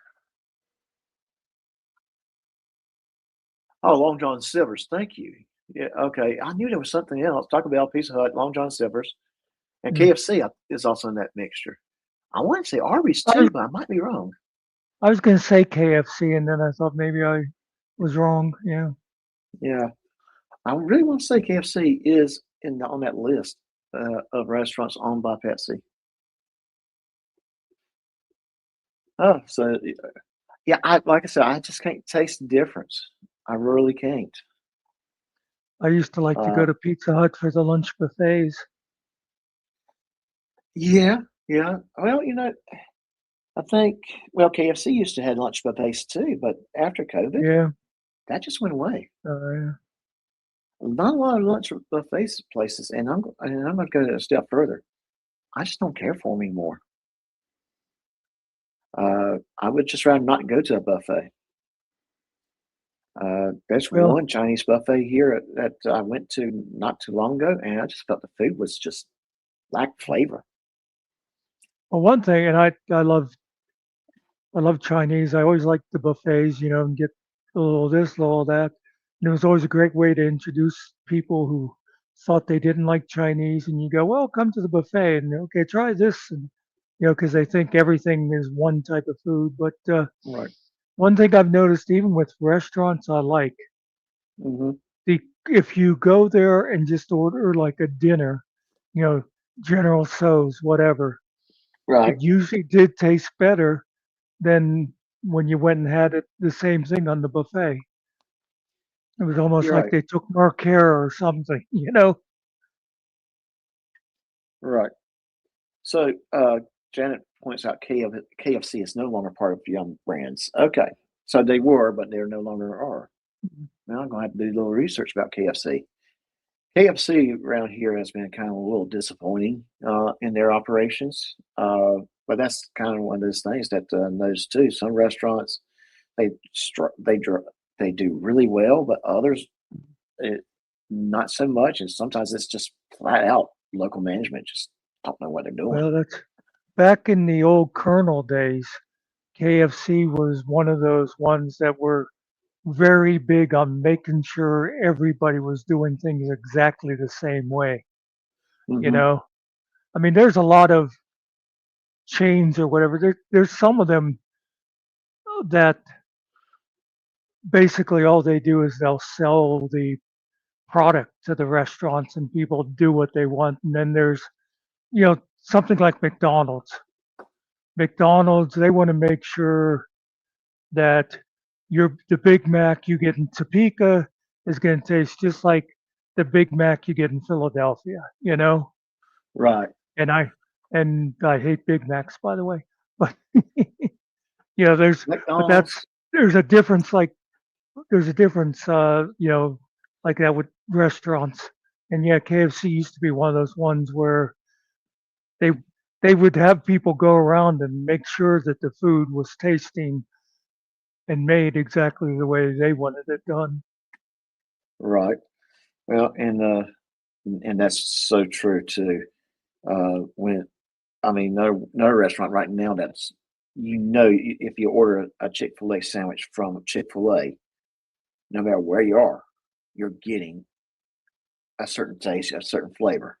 Yeah. Their Chick-fil-A does not do franchises the same way other restaurants do. Their growth is more controlled. I would probably use that word, steady. They'll do tons of research in the market before they even think about buying or leasing land and building a Chick-fil-A. So when they opened up Chick-fil-A, someone did their homework on that land. And yes, I'm very familiar with Golden Corral. Golden Corral was back when 20 some odd years ago. I love that place. Ryan's as well, but there's no more Ryan. I don't know that many more Ryans out there. In Golden Corral, there's some around, but not as many. So yeah, they've kind of started again. I think COVID destroyed buffets because people concerned about germs being spread. Yeah. And Wally also points out Popeyes. Popeyes, I like Popeyes, but I'm going to tell you this, Wally. The chicken between Popeyes and Bojangles is very, very close to each other. There's a little difference, but very, very close. But I like Bojangles better because I think they got better sides than Popeyes. That's just my. I never liked Popeye's salads because they use too much olive oil. See what I did there? That was brilliant. Popeye's olive oil. I'm just too hip for the room, I'm telling you. So Janet, you kind of agree with what I just said. It's management, but also a lot has to do with the product and the services they offer. Yes, exactly. Is this a paycheck, or are you coming in to do a good job? Ponderosa was also good. One long, good one a long time ago. I only been to Ponderosa once in my lifetime. Yeah, I thought they were pretty good. But again, it's one of those restaurants that. Yeah. I'm sorry. Well, I was going to say we used to always go to Ponderosa for the buffet. We never had steak dinners there. Right. We used to have great buffets, but yeah. Well, I think a lot of it has to do with like when you were saying about, Pepsi buying all these restaurants, and and they're being passed around, being sold, from one company to another. You figure it like originally, like you figure, okay, you have Doc's story time, Right. and you decide you're going to branch out. And so you Right. franchise Doc's story time Monday night show to somebody else. Right. Well, you're going to want to make sure if you watched that other person's show, it's going to be the same thing as your show, because that's what and but later on, whenever Generally Specific comes in and buys you out, and then he's going to change things and ruin it. And I mean, that's kind of, it's like a lot of these companies, they start off by one person or whatever, or a couple of brothers starting off with an idea, Right. and then they franchise it. And of course, when you're like that, you're going to want it. You're going to want your KFC, your what you've invented with KFC. You're going to want the other places to be the same. And like I said, after a while, if you decide to go for the money and sell out to corporations, obviously things are going to get changed.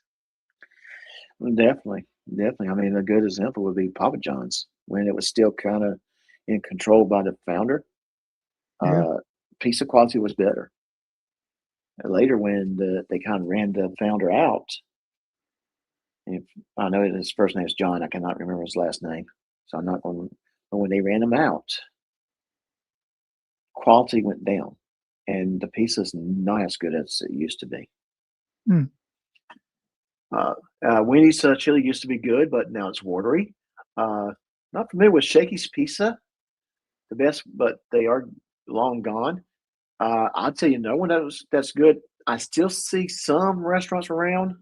Godfather's Pizza. Now that was a good pizza. I loved Godfather's growing up.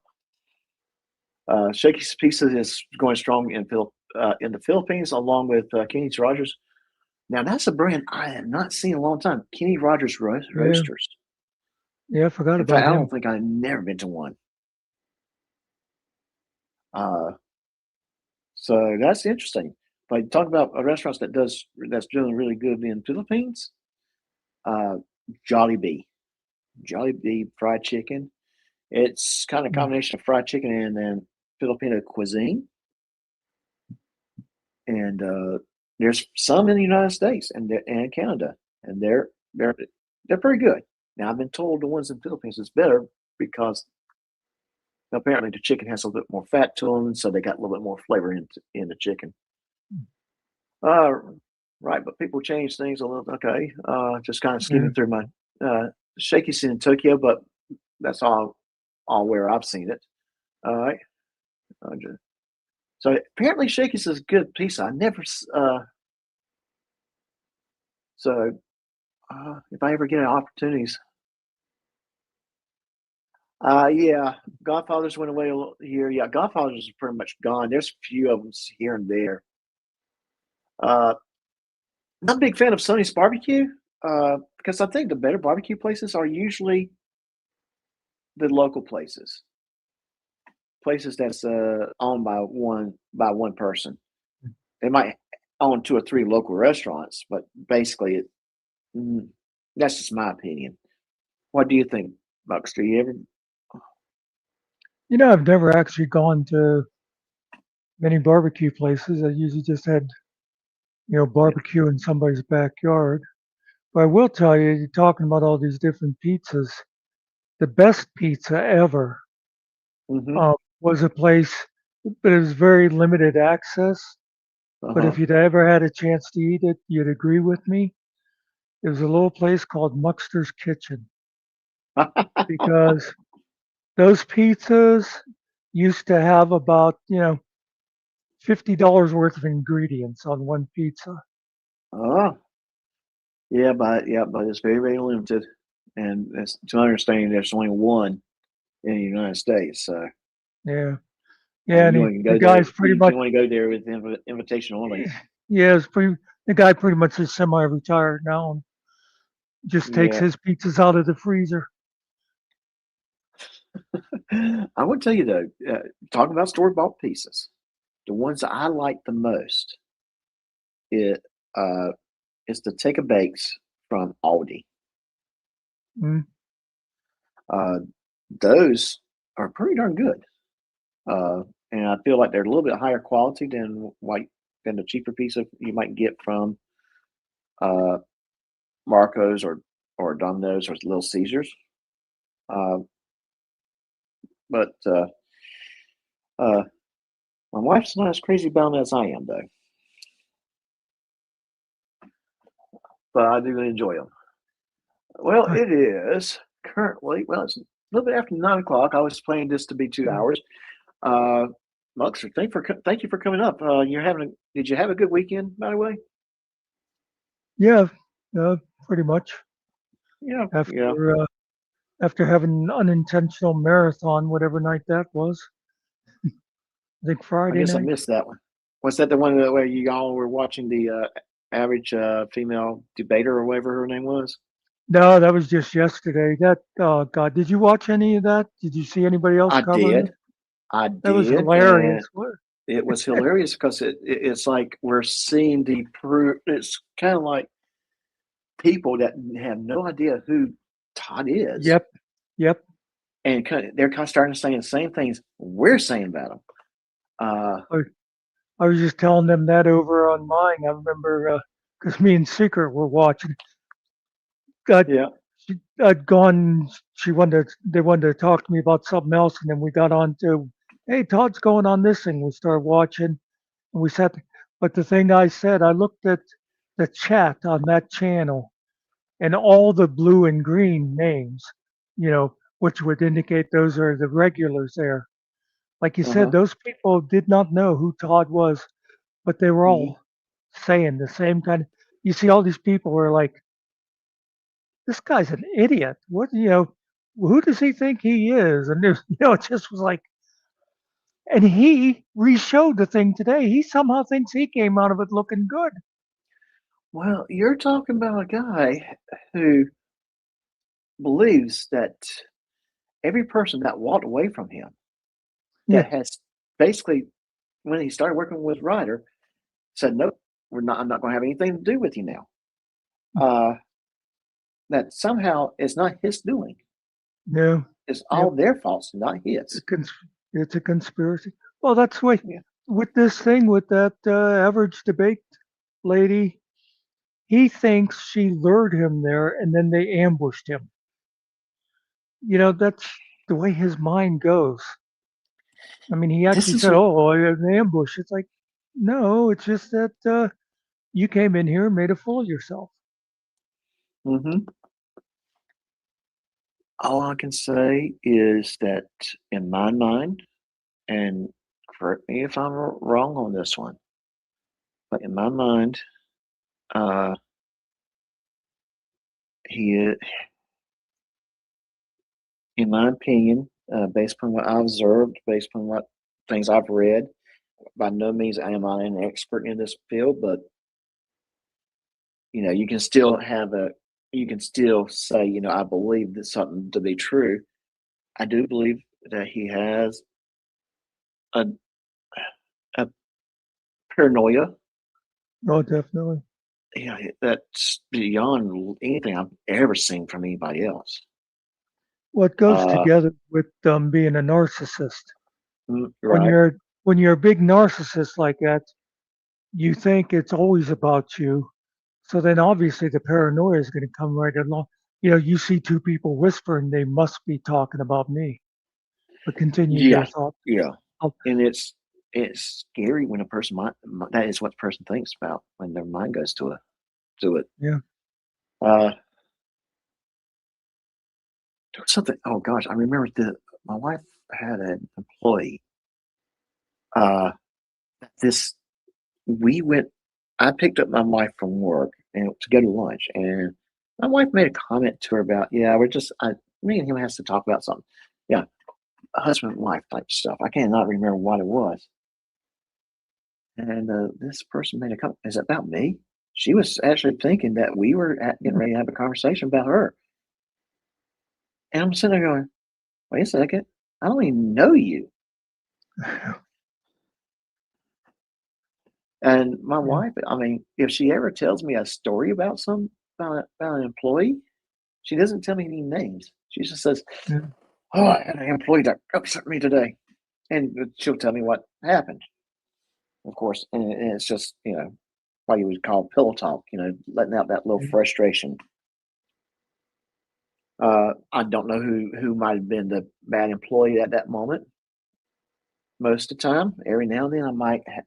Because I may have met the person, actually hanged out with the person, she might say it, so and so did this. Okay. And I just let her voice it, and then she's fine. But I've learned years ago, when she starts talking about things like that, just let her talk. I don't try to give her any advice. Yeah. She just want to get it out. That's it. There you go. The two Yeah. most important things to know. Take it from a lifelong bachelor. I'm an expert on marriage. The two most important things to know is just listen and let them talk, and always apologize. Mm-hmm. Doesn't Yeah. matter what it is. It's your fault. Don't even think, no, it wasn't me. No, it's you. Just apologize. It's always you. Find a way to connect you to it. You remember 20 years ago, you said that this would happen? No. I don't even remember what I said 5 minutes ago. What are you talking about? And you just lost all the women in your your views just got cut in half. Well, I mean, I'm pretty sure that their husbands have said something similar to that fact. Like, I don't remember what I said 5 minutes ago. And yeah, don't come to me and say, "Hey, Doc, do you remember what you said last night?" No. What did I say last night? Was I drunk at the time? There used to be a couple of memes that would go around, and they'd show like a man and woman. They'd be like laying in bed or something, and the wife would be thinking, "I'll bet he's thinking about that blonde at work, and he's thinking this." And then they'd show the guy, and he's like thinking, "I really ought to get that carburetor checked," or something. It's like, Yeah. Oh yeah. I mean, exactly. I mean, sometimes my brain works a little bit differently from most men, in the sense that it's kind of like a very, very creative side of it. And in fact, the past couple of days, I've been working on a promo for my merch channel, for my merch, not my merch channel, but for my oh, merch website. I And I thought you said lurch at first, like the guy in Lurch. the Adams Family. I thought, what the hell's a lurch channel? but my merchandise website. And the good news is I got the clips made. Now I have to put them together and do minor editing, where I think will come out pretty darn good. Is it the most professional thing out there? No, I think it's pretty darn good. I think it looks like what I've done so far. It's it'll look pretty good. I think I will have it ready tomorrow morning before I actually have to work, because the hard part's already done. I spent a couple hours working with AI to create the videos, writing the prompts and that kind of thing. It would almost been easier to go find actors and record them. So, but and all for like a minute-long commercial. And I think that's about how long it's going to be, because I had like basically 8 scenes in this commercial, all of them about anywhere from 4 or 5 seconds to 12 seconds. I think it's the longest. So, and it probably did take me 2 hours to get the clips made.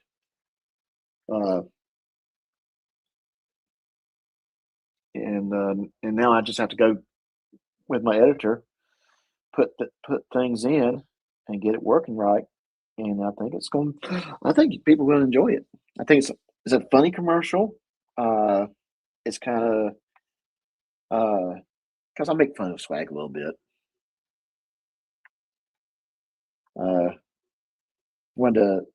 I'm just gonna say that I made fun of swag a little bit, so I think people would enjoy it.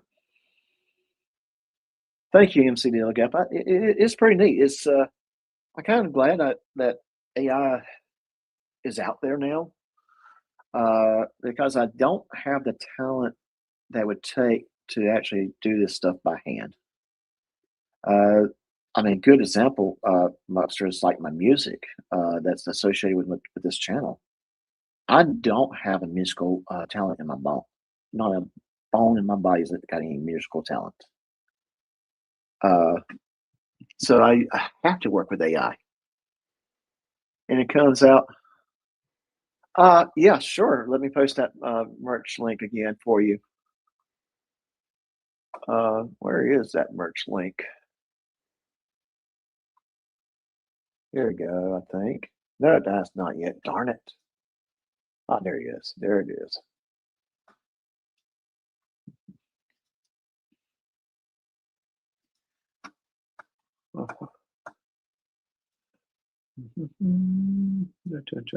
Just someone requested it, so let me put it in there. So it takes a little bit of work just to get it out there. But I think without AI, my stuff would not. I think the AI actually has made my content better. And every day, I think I'm doing a little bit more to make myself a little bit better with this content. Mm. And really, that's what you should strive to do. You never should be thinking, "Oh, I'm great at it. I don't need to improve." No matter what you're doing, whereas YouTube, uh, writing, singing, driving, uh, playing Magic the Gathering, whatever. you should never think you're the best, because someone's going to be out there ready to prove you wrong. And so yeah, as long as I'm improving, I'm happy. And a lot of this stuff I've kind of had to learn on my own. Some of it I picked up from other people, just talking to them and that kind of thing. But and the biggest tool that has helped me though is ChatGPT. God, this sounds going to sound freaky. I have had conversations with ChatGPT in what type of tools I can use to improve my channel. And believe it or not, ChatGPT has pretty much gave me some good advice. I mean, I know it's just a fancy Google. At the end of the day, that's all it is.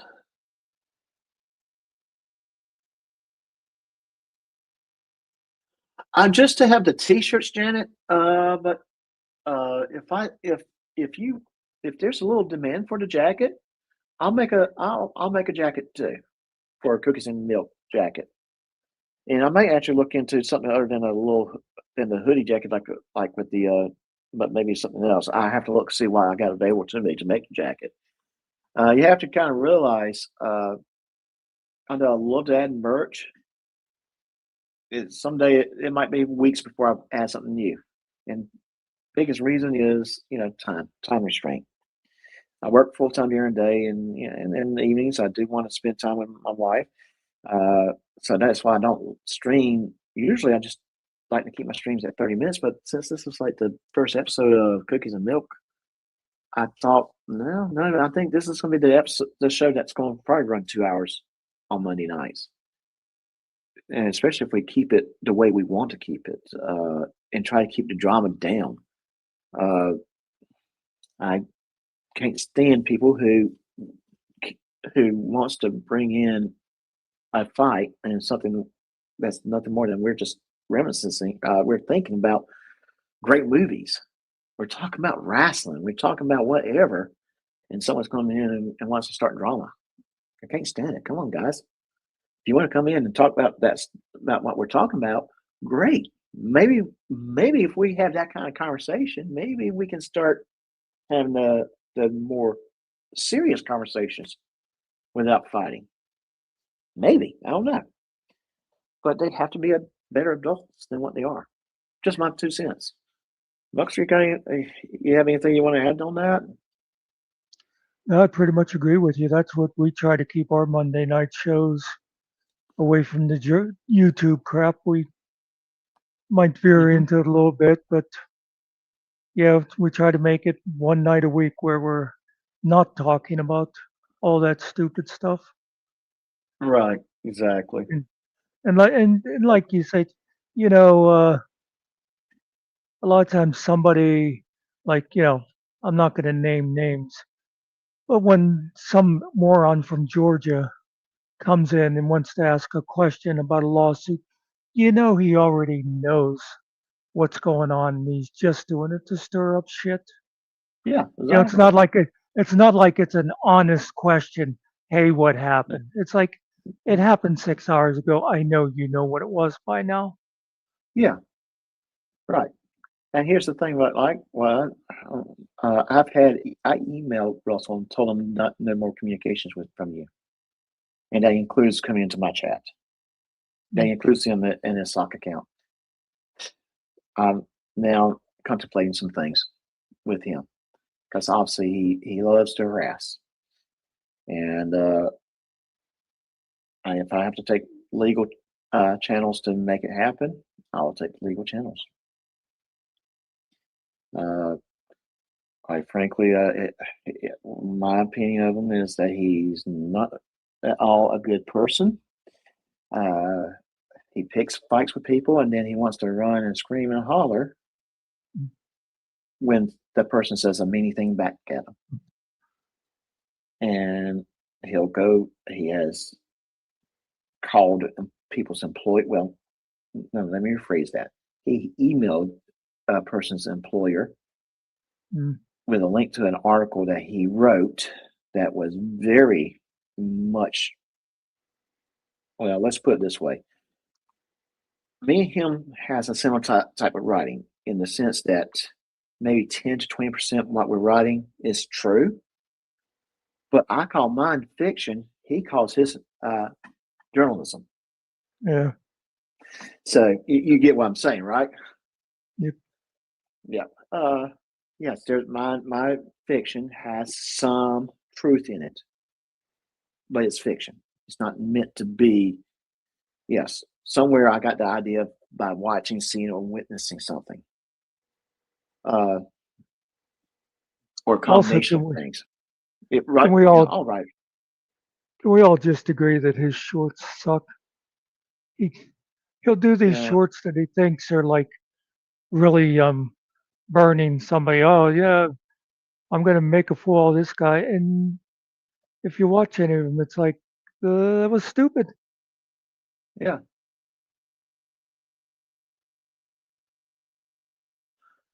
That was actually not about him, but that marathon I had last week started because I was going to do a short live making fun of a thing that Finkel did that he thought was supposed to make fun of me, and it was just totally moronic and badly done. And then somehow it was like 15 hours later, we're saying maybe we should stop now. But anyway. So Janet basically said, I'm not sure I like ChatGPT, but I can see the use for it. If ChatGPT or other AI programs should not replace you. What it should do is help you put your ideas and work together in a faster way. Good example. I was talking about the video that I was putting together. ChatGPT helped me with the prompts, but I told it what I was looking for, and then it wrote the prompt that would make it the other AI tool work better. ChatGPT helps me make pictures, but I have to know what I want a picture to look like. ChatGPT helps me with show ideas. I say, this is what I want to do. This is what I'm leaning toward. Give me some title suggestions. Or I'm thinking about this title, and it might actually help me word the title better. It reduces the amount of time I have to spend on this prep work to make the channel good. And that's one thing. I say, for every 2 minutes, for every 1 minute I am online doing the show, I spend 2 minutes doing prep work. So if I'm planning a 30, 45-minute show, I should be spending an hour and a half prepping it for it. From the, all the notes I need, all that kind of stuff, getting my ideas together at minimum.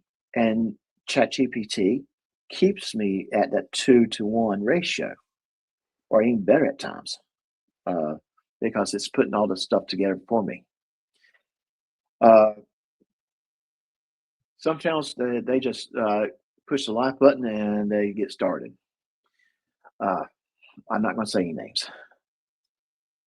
And GT's shorts are bigger than mine. I think GT's shorts are bigger than most. Yeah. Just saying. I know. I always hate when I'll say something like, oh, hey, I really like your shorts. And because, somebody's going to go, oh, do you really? Yeah. I mean, I just threw that joke at somebody earlier tonight when they said they liked Dr. Phil's shorts. Yeah. And Duff, exactly. I have an idea to start with. I have where I want to go and start with it. And then it's just nothing more than a tool. It helps me with the research. It helps me with a lot of different things. I'd ask it, it'll give me a summary of what I'm looking for, but then I tell it also give me a website so I can look it up and reference it. So it's great in a lot of ways. I would say a year and a half ago, I probably was hesitant too. And a year and a half ago, AI was not great yet. Now, we've been working with ChatGPT almost solely, with a couple of exceptions, as far as that particular type of AI. You got AI for music, like Suno. You got AI for video, creating video, like Kling. Kling is the name of it. But you got ChatGPT, you got Grok, you got Gemini and Copilot, and tons of others. But I've been working with ChatGPT for a little more than a year now. That one's it's almost as if it's been tweaked toward me, because I've been working with it so much that now it's faster operations. If that makes sense. I think people just have to remember, if you are using ChatGPT for serious research, it will lie to you. So you don't want it to just spit something out and then you use it. You want to check its references and stuff. I just use it mostly for helping to write a song. I'll go in there and I'll tell it what I want the song about, and then I'll give it a whole bunch of bullet points to fill in details, and then I let it write up the lyrics, and I'll go through and see if I want to change anything, and then I take them to another program to actually do the music and stuff. But I see an awful lot of people that they are ChatGPT lawyers, and you don't want to use it in that fashion. Yeah, you don't want to use it in that fashion. That will burn you in the long run. But using because I do the same thing. I use ChatGPT to help me create the lyrics for my song. I go over the lyrics, then I say, well, let's change this one to this one, this way. The little chant, Doc, Doc, Doc. That was an accidental discovery with one of the songs. I liked it, and apparently it's been a good selling point. A lot of people love it.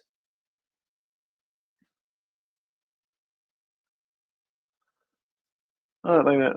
Okay. Oh, today's phone was going on a property that said no trespassing and knocking on the door. They didn't mind because we were letting them know their horses were outside the fence, but I was nervous. Okay. Yeah, because some people, if they don't want any trespassing, that's enough for them. But Buckshot, it is 9:34 my time, 10:34 your time. I think it's time to start wrapping things up for tonight. I got to unfortunately do that 4-letter word thing called work. tomorrow. And I know you get to Well, sleep into about noon or so. well, sometimes I'm going to bed around noon or so. Um, I'm I'm gonna Yeah. go over now and see who Jeff's making fun of on Hill Pirates. Okay. I'm Oh, gonna cool. I'm going. I haven't checked, but my odds are on Todd. Yeah. It makes it too easy at times, I think. Just saying.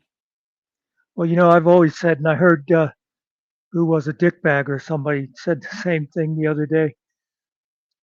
I can go and watch Todd for 5 to 10 minutes and Hmm. walk away with a clip to make fun of. I mean, Yeah. just like anytime you can go into anytime he's live, just especially if he's got a panel going, watch for Hmm. 10 minutes and you're going to find something. You can make fun of words he's using or just Hmm. stupid theories. You'll find something that you can make a short of that is Right. much more enjoyable than anything people from Georgia think is hilarious. Hey, Dove, let's go ahead and throw K Farr's Reading the Room link in the chat as well. Let me remind everyone that K Farr's Reading the Room is it's the second channel for this show. And it's going to be a joint venture. This is going to be a more of a regular Monday night thing. That's the goal. That's why I spent so much time putting together the videos for the show, for the intro and outro. Well, no, for the intro. The outro is pretty much staying the same. I hadn't done anything to change the outro on that yet. Probably When won't. you Probably keep it the same. Huh? when you close out, I have one quick question for you. It's not a big deal, but it's just something that maybe is nobody else's business. Okay. No worries. But I'll go ahead and end the live stream, and when we come back up, I might be away from my desk for 1 minute, so bear with me, okay? Uh, so I'll go ahead and hit the end stream. All right. See you, folks. Y'all have a good night. Until next time, take care of yourselves.